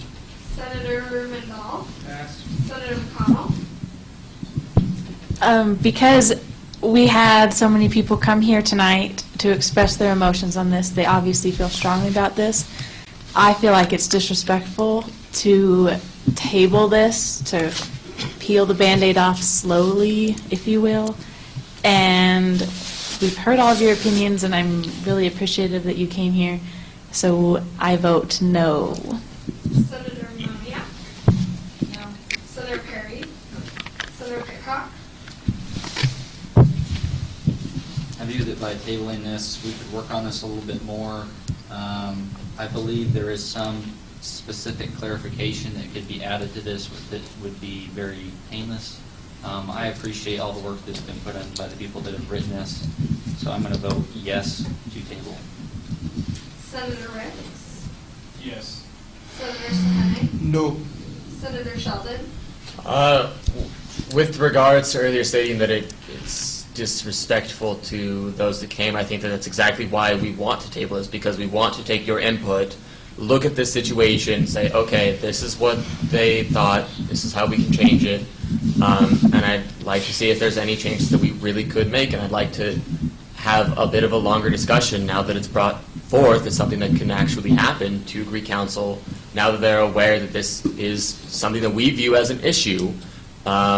I think this is something that we can discuss a little more on, and I vote yes to table.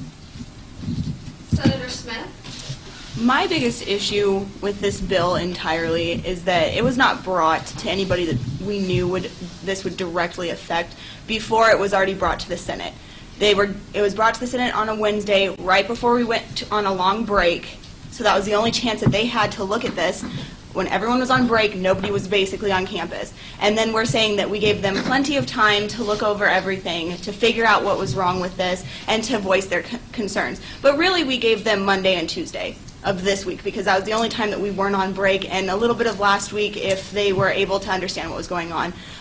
Katrina Chapman, thank you so much for coming up and really explaining that there was middle ground that we were not informed of, because I think that's really important. And with that, I say if not tabling this bill, we should indefinitely get rid of this bill. I don't think it's right.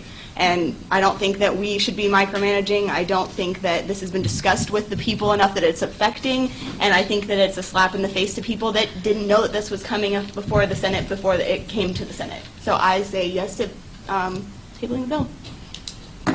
Senator Thayer. Pass. Senator Underwood. Yes. Senator Valencia. It's been expressed that it'd be preferred that we vote this down, potentially a different bill coming forth and more organizations being filled in with this. And it is almost 10:30 o'clock at night, and these guys are still here. They could have left a long time ago, and they are still here. And if it's been expressed that they would like it voted down, I'm going to respect that and vote no to tabling it and hopefully voting it down. So, no. I think that Senators McConnell and Valencia expressed my sentiments very well, and I do agree that it is a sign of disrespect to everyone that showed up, because you guys have every right to amend your constitutions to revise this, since we do not go after every single club for issues we have. They have the ability to revise their constitution to bring it before us and propose their changes, and you guys have the same right. So I vote no to tabling this bill.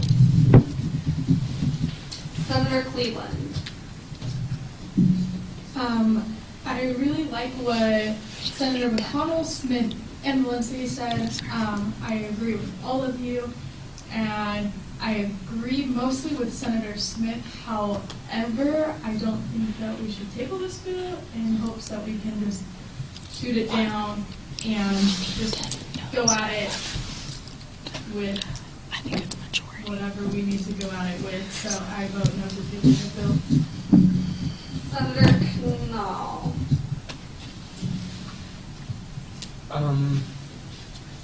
We have been discussing this like so long. I think we should really give some time. Like there has been some conflict within ourselves. So I think we should really give this time. We should give some time to this bill. So I'd say I change my vote and I'd say yes to table. Senator Knapp. No. Senator Mandel. Yes. Senator Perry.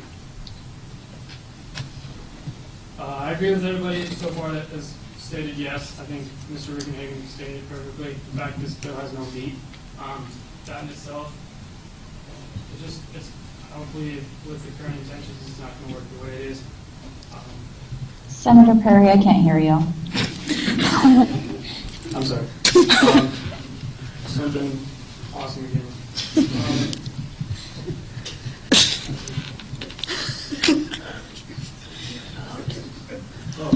I do believe that more time thinking for this would be helpful, but it didn't pass as far as tabling goes. I also think it just should be shot down. The support that's been shown tonight far outweighs, I think. Yeah, I'm not going to say that. Yes to table. Senator Thayer. No. Would anyone like to change their vote?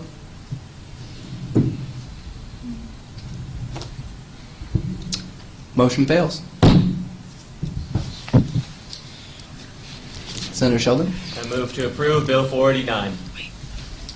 Senator Sheldon moves to approve Bill 489.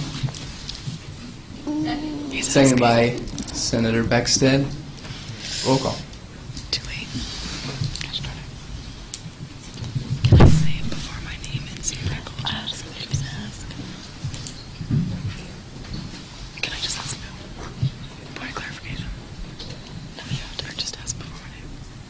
Senator Beckstead. Yes. Senator Buchelman. I vote yes. I think that first and foremost, any ASISU paying student should be allowed to go to an event that they're paying into. And I think that we're missing that here. I think that we are thinking about the organizations over the students themselves. And so with that, I vote yes. Senator Cleveland. My thing is mainly for the fraternities and sororities, if you are pledging into a sorority or fraternity and they have told you what your punishment is going to be, and you still pledge to it and still say that you're going to do it and you're still okay with it, and despite the fact that you've already spent your money into that event, I feel like it's your own fault for missing the rules and getting punished because you said that it was okay when you signed up for that said club or group. So with that, I vote no. Senator Johnson. Am I allowed to?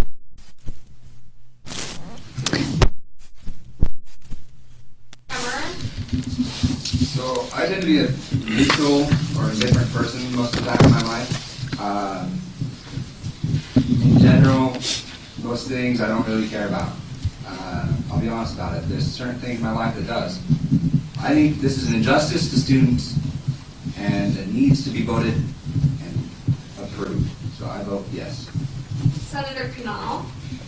Pass. Senator Knapp.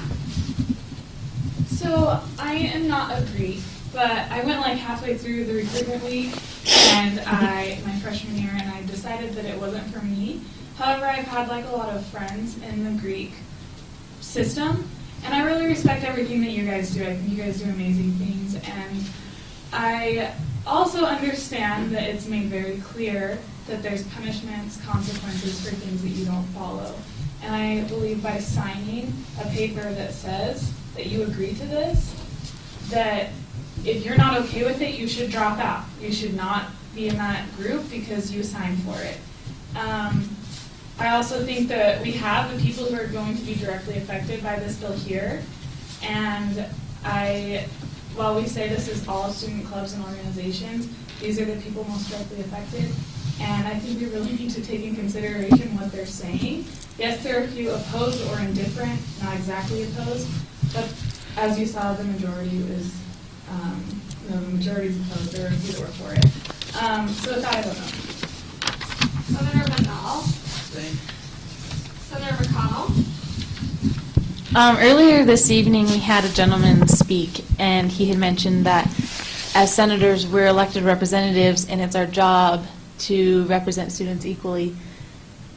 I 100% agree with that, but I think if these students are here and they're so passionate about this issue on either way, for it or against it, and they're presenting it to us tonight, I think that holds a little bit more than the students who were like, oh yeah, that's fine, and didn't show up. So I think that we should use the students who are more passionate and have taken the steps to educate themselves and ask questions and sit through this meeting. We should take that a little bit more seriously, I think. It is our duty to represent all students, and I think that's what we would be doing if we represented what these people are wanting. I also think, just a quick little story. Actually, just kidding. With that, I vote no, this bill shouldn't pass.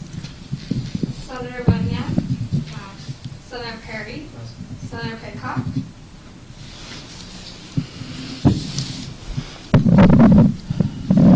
So we've heard a lot tonight. Been here for a while. Been here longer before. But my point of view on this is I think everyone deserves the right to go to these events. No matter what organization you belong in, those are ASISU recognized organizations. They are under ASISU as far as we fund them and different stuff like that. Now, I don't believe that we have rules because we give you money. We have rules because we represent the students. And I believe every student, no matter what their affiliation, has the right to go to these events.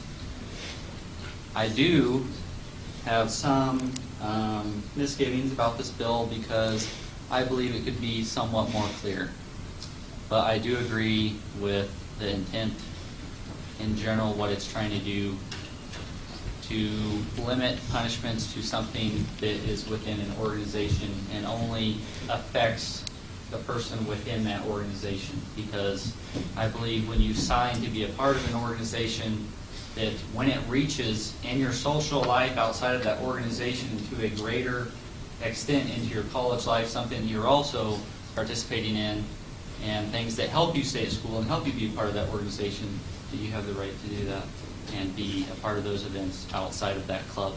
So I'm going to vote yes on this, but also with that, I would like to say that I would, if this does pass, that I will look at amending it and fixing this, and if it doesn't, I will also look at doing the same either way. Senator Ricks. I just have to say that I agree quite a bit with what Morgan was just saying, and with that I vote yes as well. Senator Sahene. Senator Sheldon. I really wish we would have been able to table this bill, to be honest, because I'd like to work on it. But with that said, I think that this is kind of what we need to do. I think the idea of restricting students for things that they have paid for is absurd. I think the idea, specifically coming from a performing arts background, where there might be people who don't come to the theater dance, there might be people that don't go to the symphony, that whatever it is, that aren't supporting our students because of another club. That deeply saddens me, to be honest. And I don't think that it's fair to those students, because I think that you should always be able to support your fellow Bengals, no matter what. And I think when it comes down to it, ASISU is about supporting the students, all the students, and I think that this bill in some way helps us support our own students, and I vote yes. Senator Smith. Pass. Rita. Senator Thayer. I think it's pretty cut and dry. You guys know my opinion. Obviously, the sponsor of the bill.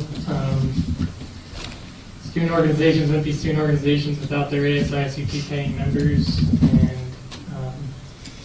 they're taking away some of their rights, and it's our duty to protect those rights. So with that, I vote yes. Senator Underwood. I am a college tech senator, obviously, so I represent them, those students.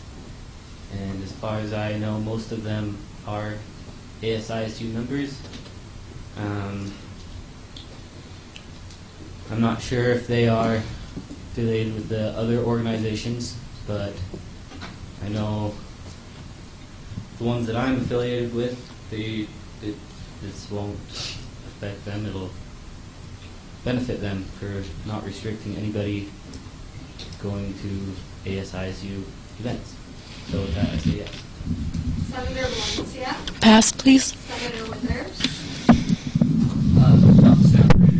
I find it interesting that we all acknowledge that there are faults with this bill, but rather than voting no to turn it down, we're repeating past mistakes that we've made before. I can't hear whoever's talking. Can you hear me now, Tricia?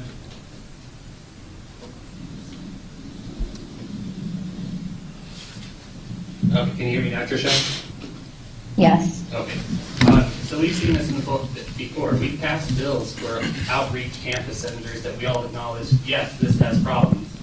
Yet we all voted yes after we said it has problems. And we're just repeating our past mistakes. Rather than pass a bill that we acknowledge is flawed, I vote that we just kill the bill and readdress it, meeting that middle ground that we know has existed. So with that, I vote no. Senator Bugelman. No, never mind. Senator Johnson.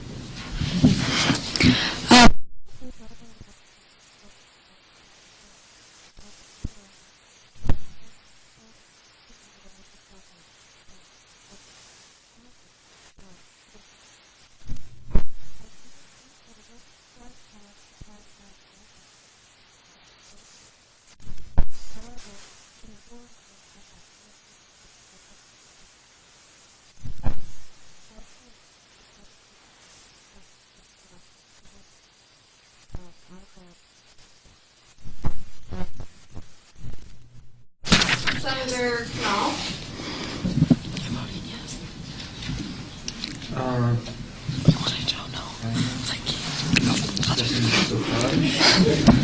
I'll fix it.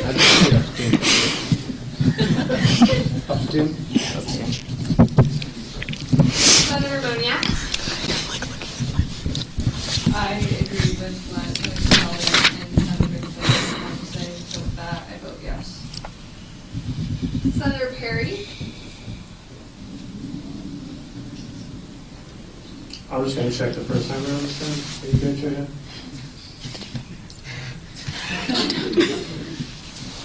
Thumbs up if you can hear me. Thumbs down if you can't. Sure, so I'm just going to keep going. So I guess this is more focused towards everybody that voted yes so far, or at least just 3 of you currently. We're all adults. When we enter college, we're 18, and we enter U.S. law, that means we're responsible enough to make our own decisions. And I think President Sun hit it perfectly in his report when he said that this is a philosophy issue, really. At what point, I guess when we start saying that students can't make decisions for themselves, then we kind of become babysitters. I think the fact that they willingly go into an organization, go through a process that teaches them as much as they can learn about the organization, and they still choose to be in it, then that is all up to them. I mean, you're the individual, you make your own choices. And if some students disagree with that, we have a judicial system in place for those students. It's not utilized as well as it might be, I guess, for ISU.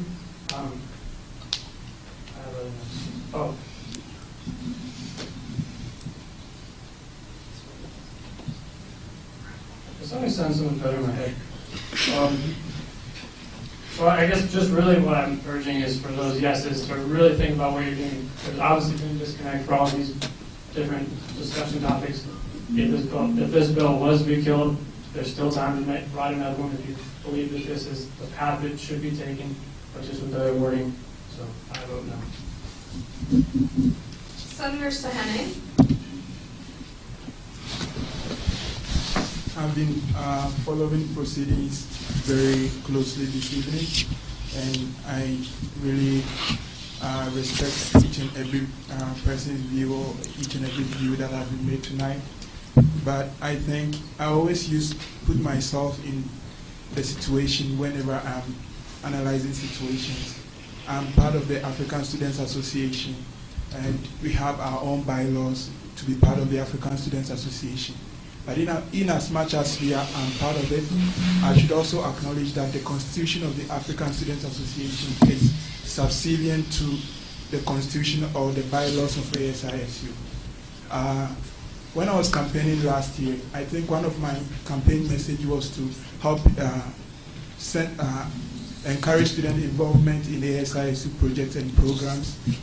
But it baffles me tonight because I really didn't know that there are clubs on campus who actually have laws and bylaws within their constitution that bars people from taking part of ASISU programs. I really respect the Greek fraternity. I really respect whatever thing that they are doing to help ASISU. But I think it is not fair for you to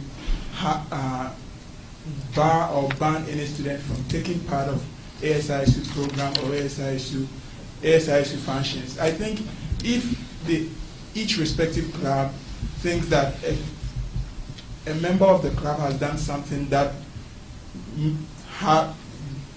in one way or the other will make the person go under probation, I think it should be limited to the activities of the club, not to ASISU functions.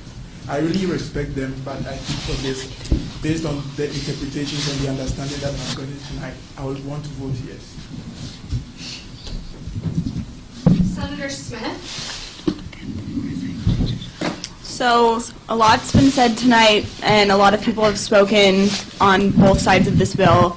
And my biggest issue still with this bill is that the people that are directly affected by this bill have come to us, organizations have come to us, stating that they do not believe in this bill, stating that there's issues, stating that there was a middle ground that has been completely ignored, And yet we are all stating that we are going to support all of our students, and we're not listening to these students. We're not allowing for time for them to figure out what they need to do, put in place a plan, figure out how to make this even work within their constitutions, and we all admit that there's issues with this bill. We all admit that there may need to be fixes to this bill, but yet we're going to send it through when it is faulted, when there's people that are clearly against it. Some of the most involved people on campus are against this bill, and we're just going to send it through anyway. It is easy for us to say yes to this bill because it doesn't affect most of us.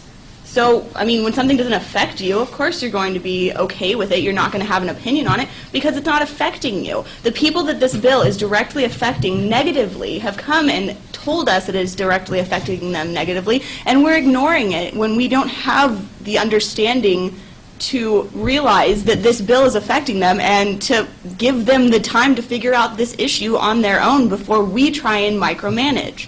And with that, I strongly urge no. Senator Valencia.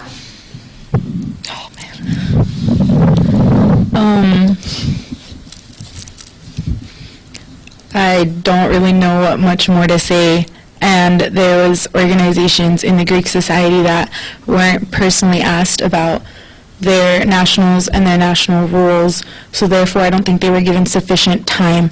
It's been stated that they would like it voted down, and we're here for everyone, but I also feel like if the top percentile of students who are involved in Make Us Look Good are here, saying something and still being here yet again at almost 11 o'clock at night, they don't need to be here. They don't need to try to inform us, and it's hard when there's two senators that are involved in Greek society and we're trying to voice our opinions as strongly as we can and also have these people be here and we're trying to say no. And it's really disheartening when people have said to my face that they don't care about Greek society. So it's really hard to be that person, and it's really hard that you guys, I feel, aren't listening.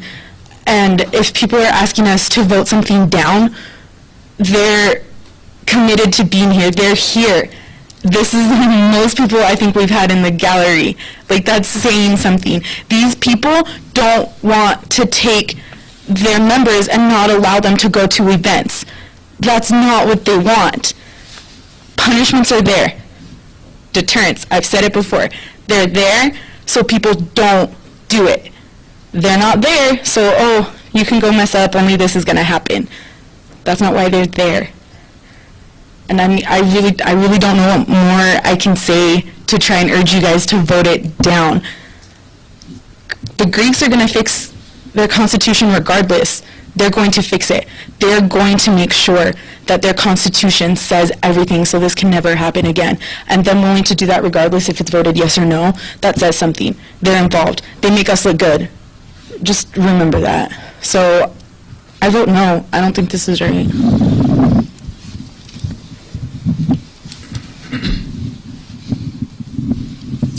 So I'm assuming that's a no.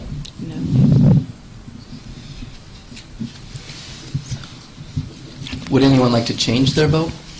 Senator Johnson? I would like to. Senator Johnson? I would like to change to no as well.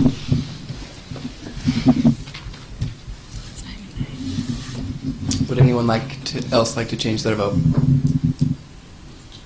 Seeing none?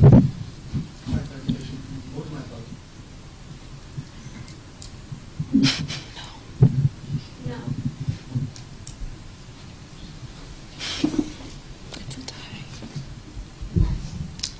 Motion passes.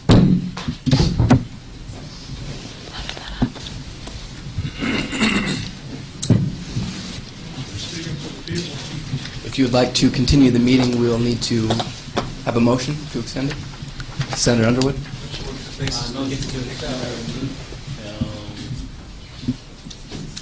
Till business is completed? Senator Underwood moves to extend the meeting till business is completed, seconded by Senator McConnell. Unanimous. Unanimous was called. Motion passes. Next on the agenda, we have Bill 490, committees and committee assignments. Senator McConnell. In the Senate, Bill 490 by Courtney McConnell, College of Arts and Letters, Katie Johnson, College of Education, Kyle Sun, ASISU President, sponsored by Courtney McConnell, College of Arts and Letters, Katie Johnson, College of Education. This bill clarifies the deadline for all committee assignments by the pro tem, ASISU Senate Rulebook, Article 2, ASISU Senator, Section 4, Senate Committees. A, Senate Rules Committee. The Senate Rules Committee shall be a committee that shall be responsible for ensuring all legislation meets all guidelines as set forth by the Constitution, bylaws, and rules. At least 6 senators shall be selected by the second caucus of each semester by the Senate Pro Tem and caucus.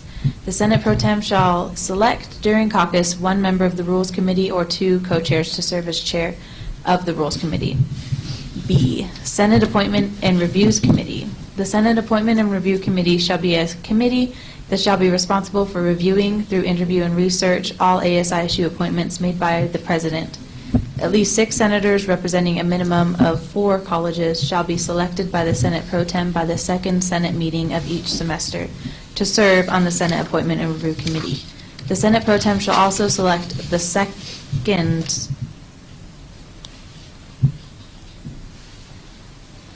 I got lost. 1 second.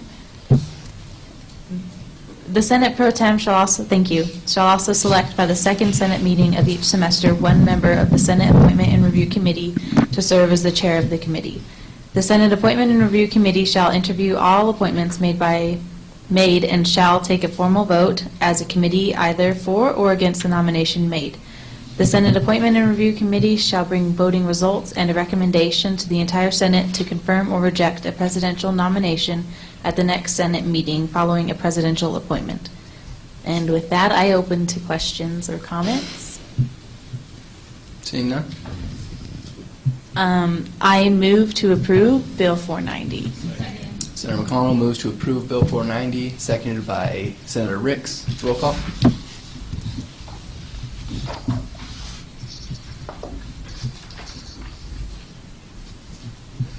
Senator Buckstead? Yes. Senator Buchelman? Yes. Senator Cleveland? Yes. Senator Johnson? Yes. Senator Kemmerer? Yes. Senator Knopf? Yes. Senator Knapp? Yes. Senator Mandel? Yes. Senator McConnell? Yes. Senator Moniak? Yes. Senator Perry? Senator Pickhoff? Yes. Senator Ricks? Yes. Senator Hennig? Yes. Senator Sheldon? Yes. Senator Smith? Yes. Senator Thayer? Yes.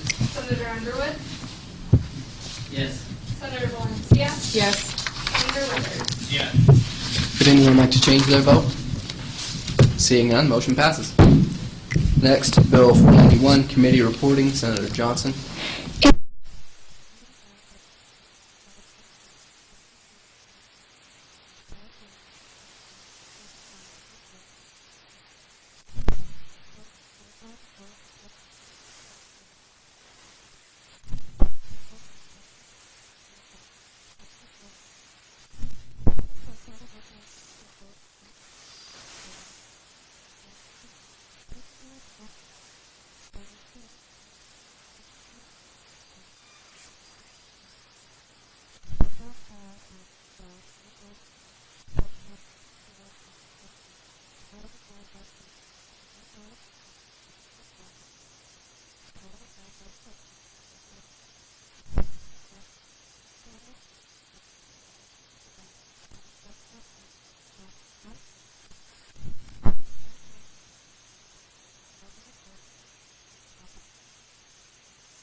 Seeing none. Senator Johnson moved to approve Bill 491, seconded by Senator Cleveland. Roll call.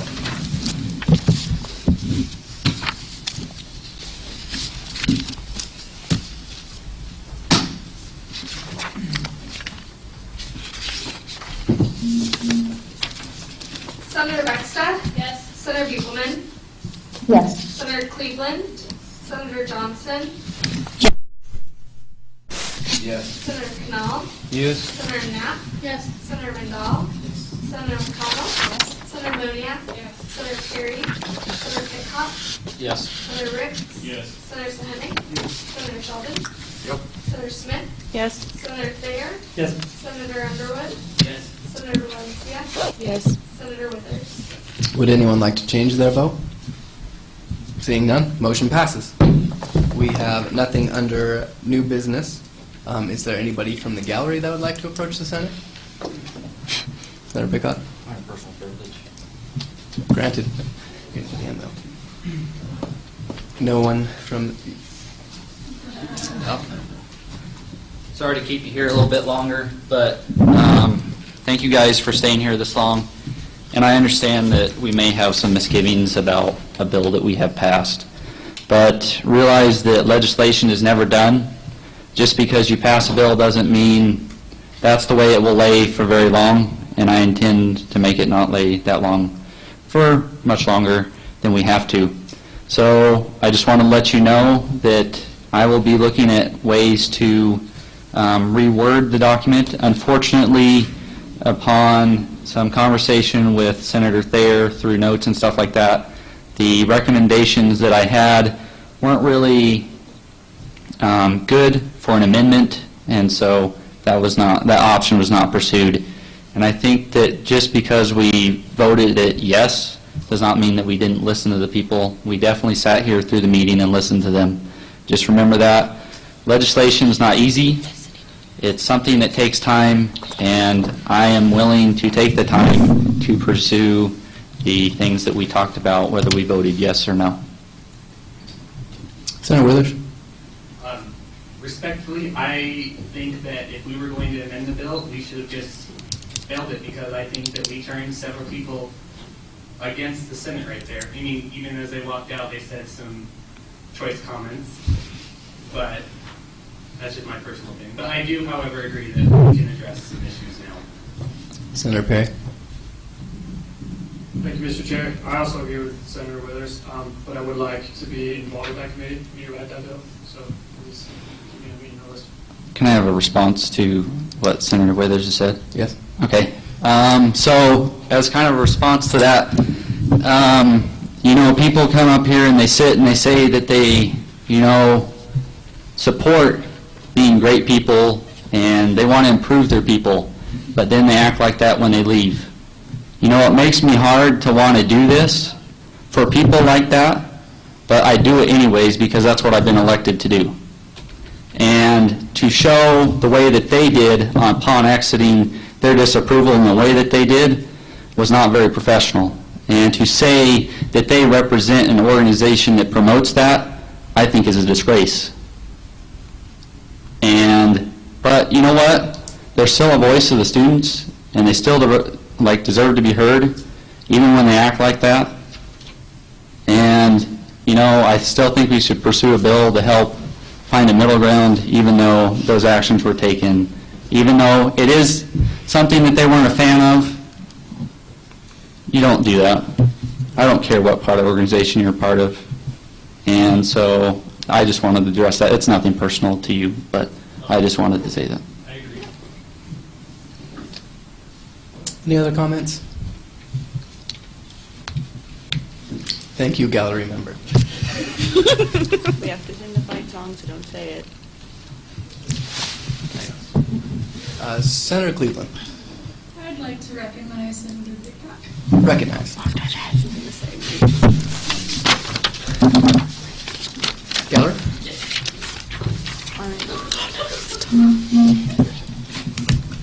Hi, do I have to spell out my name and all, or?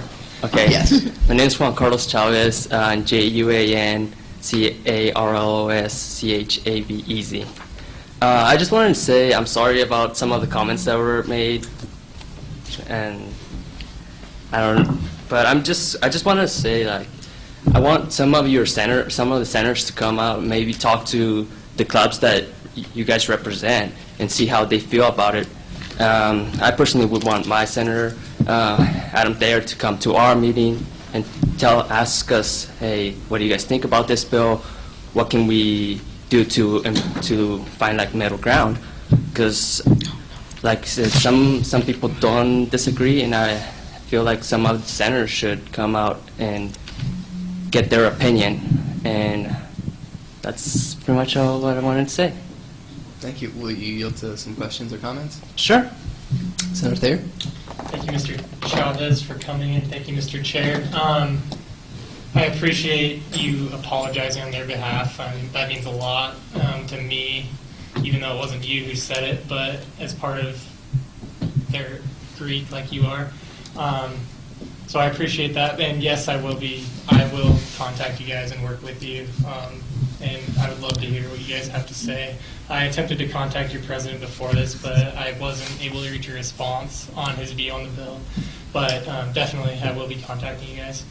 All right, thank you. And like I said, I agree totally with Senator Peacock. Like that was inexcusable, and that was just one or two members. That's not to look at it as a group. And that's about it. Thank you. Any other questions? I don't see any. Thank you, Mr. Chavez. Yeah. Please state your name and spell it for the minutes. Hello, my name is Michelle Price, MICHELLEPRICE, and I'm representing the College of Division of Health Science and the Interested Ladies of Lambda Theta Alpha Latin Sorority Incorporated at Idaho State University. And I'd just like to again apologize for the words that were said as some of the Greek students left after the bill was approved. But I also have some comments that I would like to point out.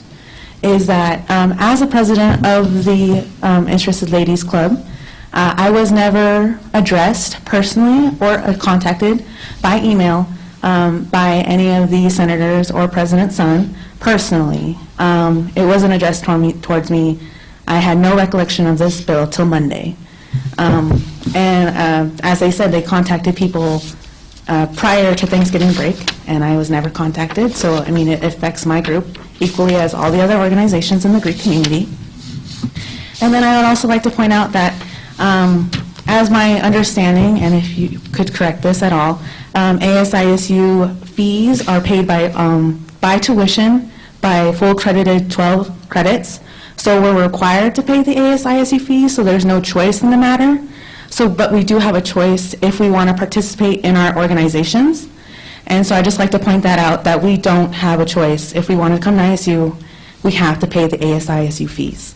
And so I just want to, if you guys ever thought of that the students that were a part of these organizations, if they were full-time students forced to pay the fees, and that even though they signed a contract with our organizations, that they signed the contract with that organization. And then I'd just like to, again, represent the Interested Ladies of Lambda Theta Alpha Latin Sorority. And then I'm open to questions. Senator McConnell? Thank you, Vice President Tingy, and thank you, Michelle and Juan Carlos. Also, I just want to say really fast that it's not your responsibility to apologize. And I appreciate that you did. It means a lot. But that was just, like, as a representative, I am the Greek Council's appointed senator. That was really embarrassing, and I'm going to say something about it to them. Hopefully they understand that was unacceptable. That was totally really immature, and that probably put a bad taste in all of you guys' mouths. And I just want to say how sad it is that one comment from one person, I don't know how many people said it, but that can change everyone's perspective. So I want to thank you guys for being so civil and staying here until the end of the meeting, not storming out, approaching us, and just being really great. So I just want to say thank you. I appreciate your apologies, but it wasn't you. I appreciate it still. So thank you guys. Senator Valencia. Thank you, Chair. And thank you. I personally chose not to say something because I knew Greek Council was going to say something about it, and I felt that better information would be said through entirety of Greek Council, and I explained that to you, and I have, I'm going to explain it further to you. And so I felt like personally I didn't want to start something that didn't need to be started while Greek Council was getting their information settled, because that's just how I thought it would be right to go about it, because Val, I feel, is very informed, and if she did need to reach nationals, it'd be easier. That way she could have all the information in one. So I wanted to say that. And I also want to ask the question, is it required to be in the interest group or to be, if once established, a Lambda Theta Alpha, is it required to have 12 credits, a full-time student? For us, not speaking on other organizations for Greek, but you can be part-time. You just have to be a student here at ISU. And then to talk about getting information about the bill, I think it's Senator Thor for College of Technology, or College of Engineering, is that correct? Yes. There. How you said that you've contacted Lambda Theta Phi president, but didn't contact me, is what I was alluding to. Is that you said that you contacted him, and I never got an email contact. So I just wanted to talk about that. Senator Johnson. Thank you, Chair.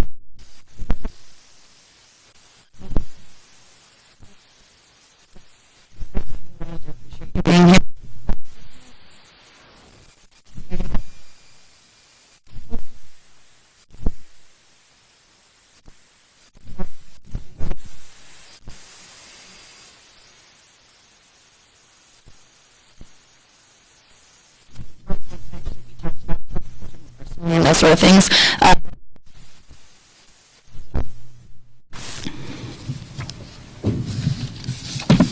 Seeing no other comments, thank you. Okay, thank you. And thank you for staying for so late. Anybody else from the gallery? Seeing none, we'll move along. Under other business, we need to have our pro tem vote of confidence. Oh my gosh. Some senators are losing their paper.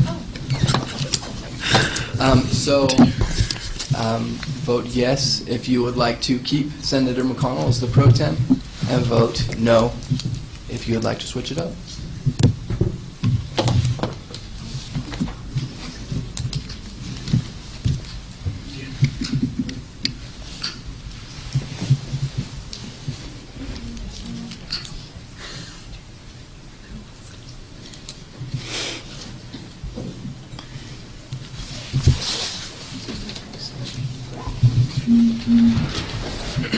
Do we have everyone's vote?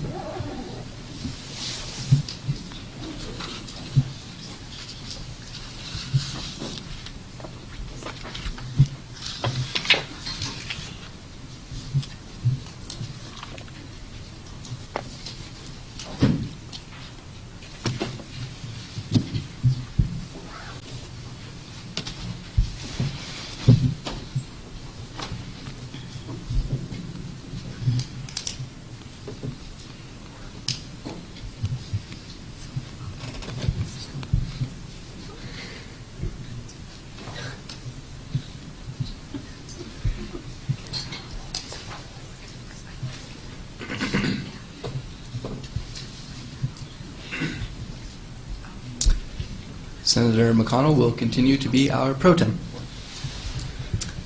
Let us stand to sing the fight song.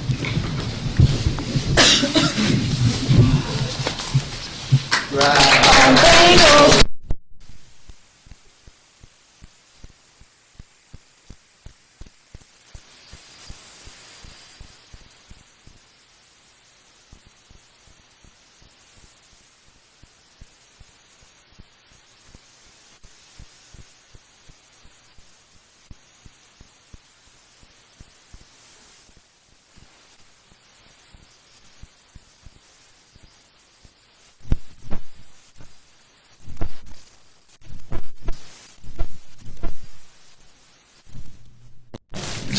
Senator Beckstead?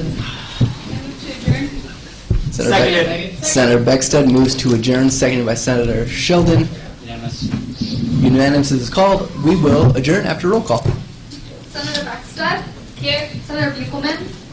Here. Senator Cleveland? Still here. Senator Johnson? Senator McDonald? Here. Senator Knapp? Here. Senator Mandel? Here. Senator McConnell? Here. Senator Moniak? Here. Senator Perry? Really quick, I'm looking for a ride home. If anybody can drive me home, high fan, high five, and good. Senator Pitcock. Senator Ricks. Here. Senator Sahani. Senator Sheldon. Yes. Senator Smith. Senator Smith. Here. Senator Thayer. Here. Senator Underwood. Here. Senator Valencia. Here.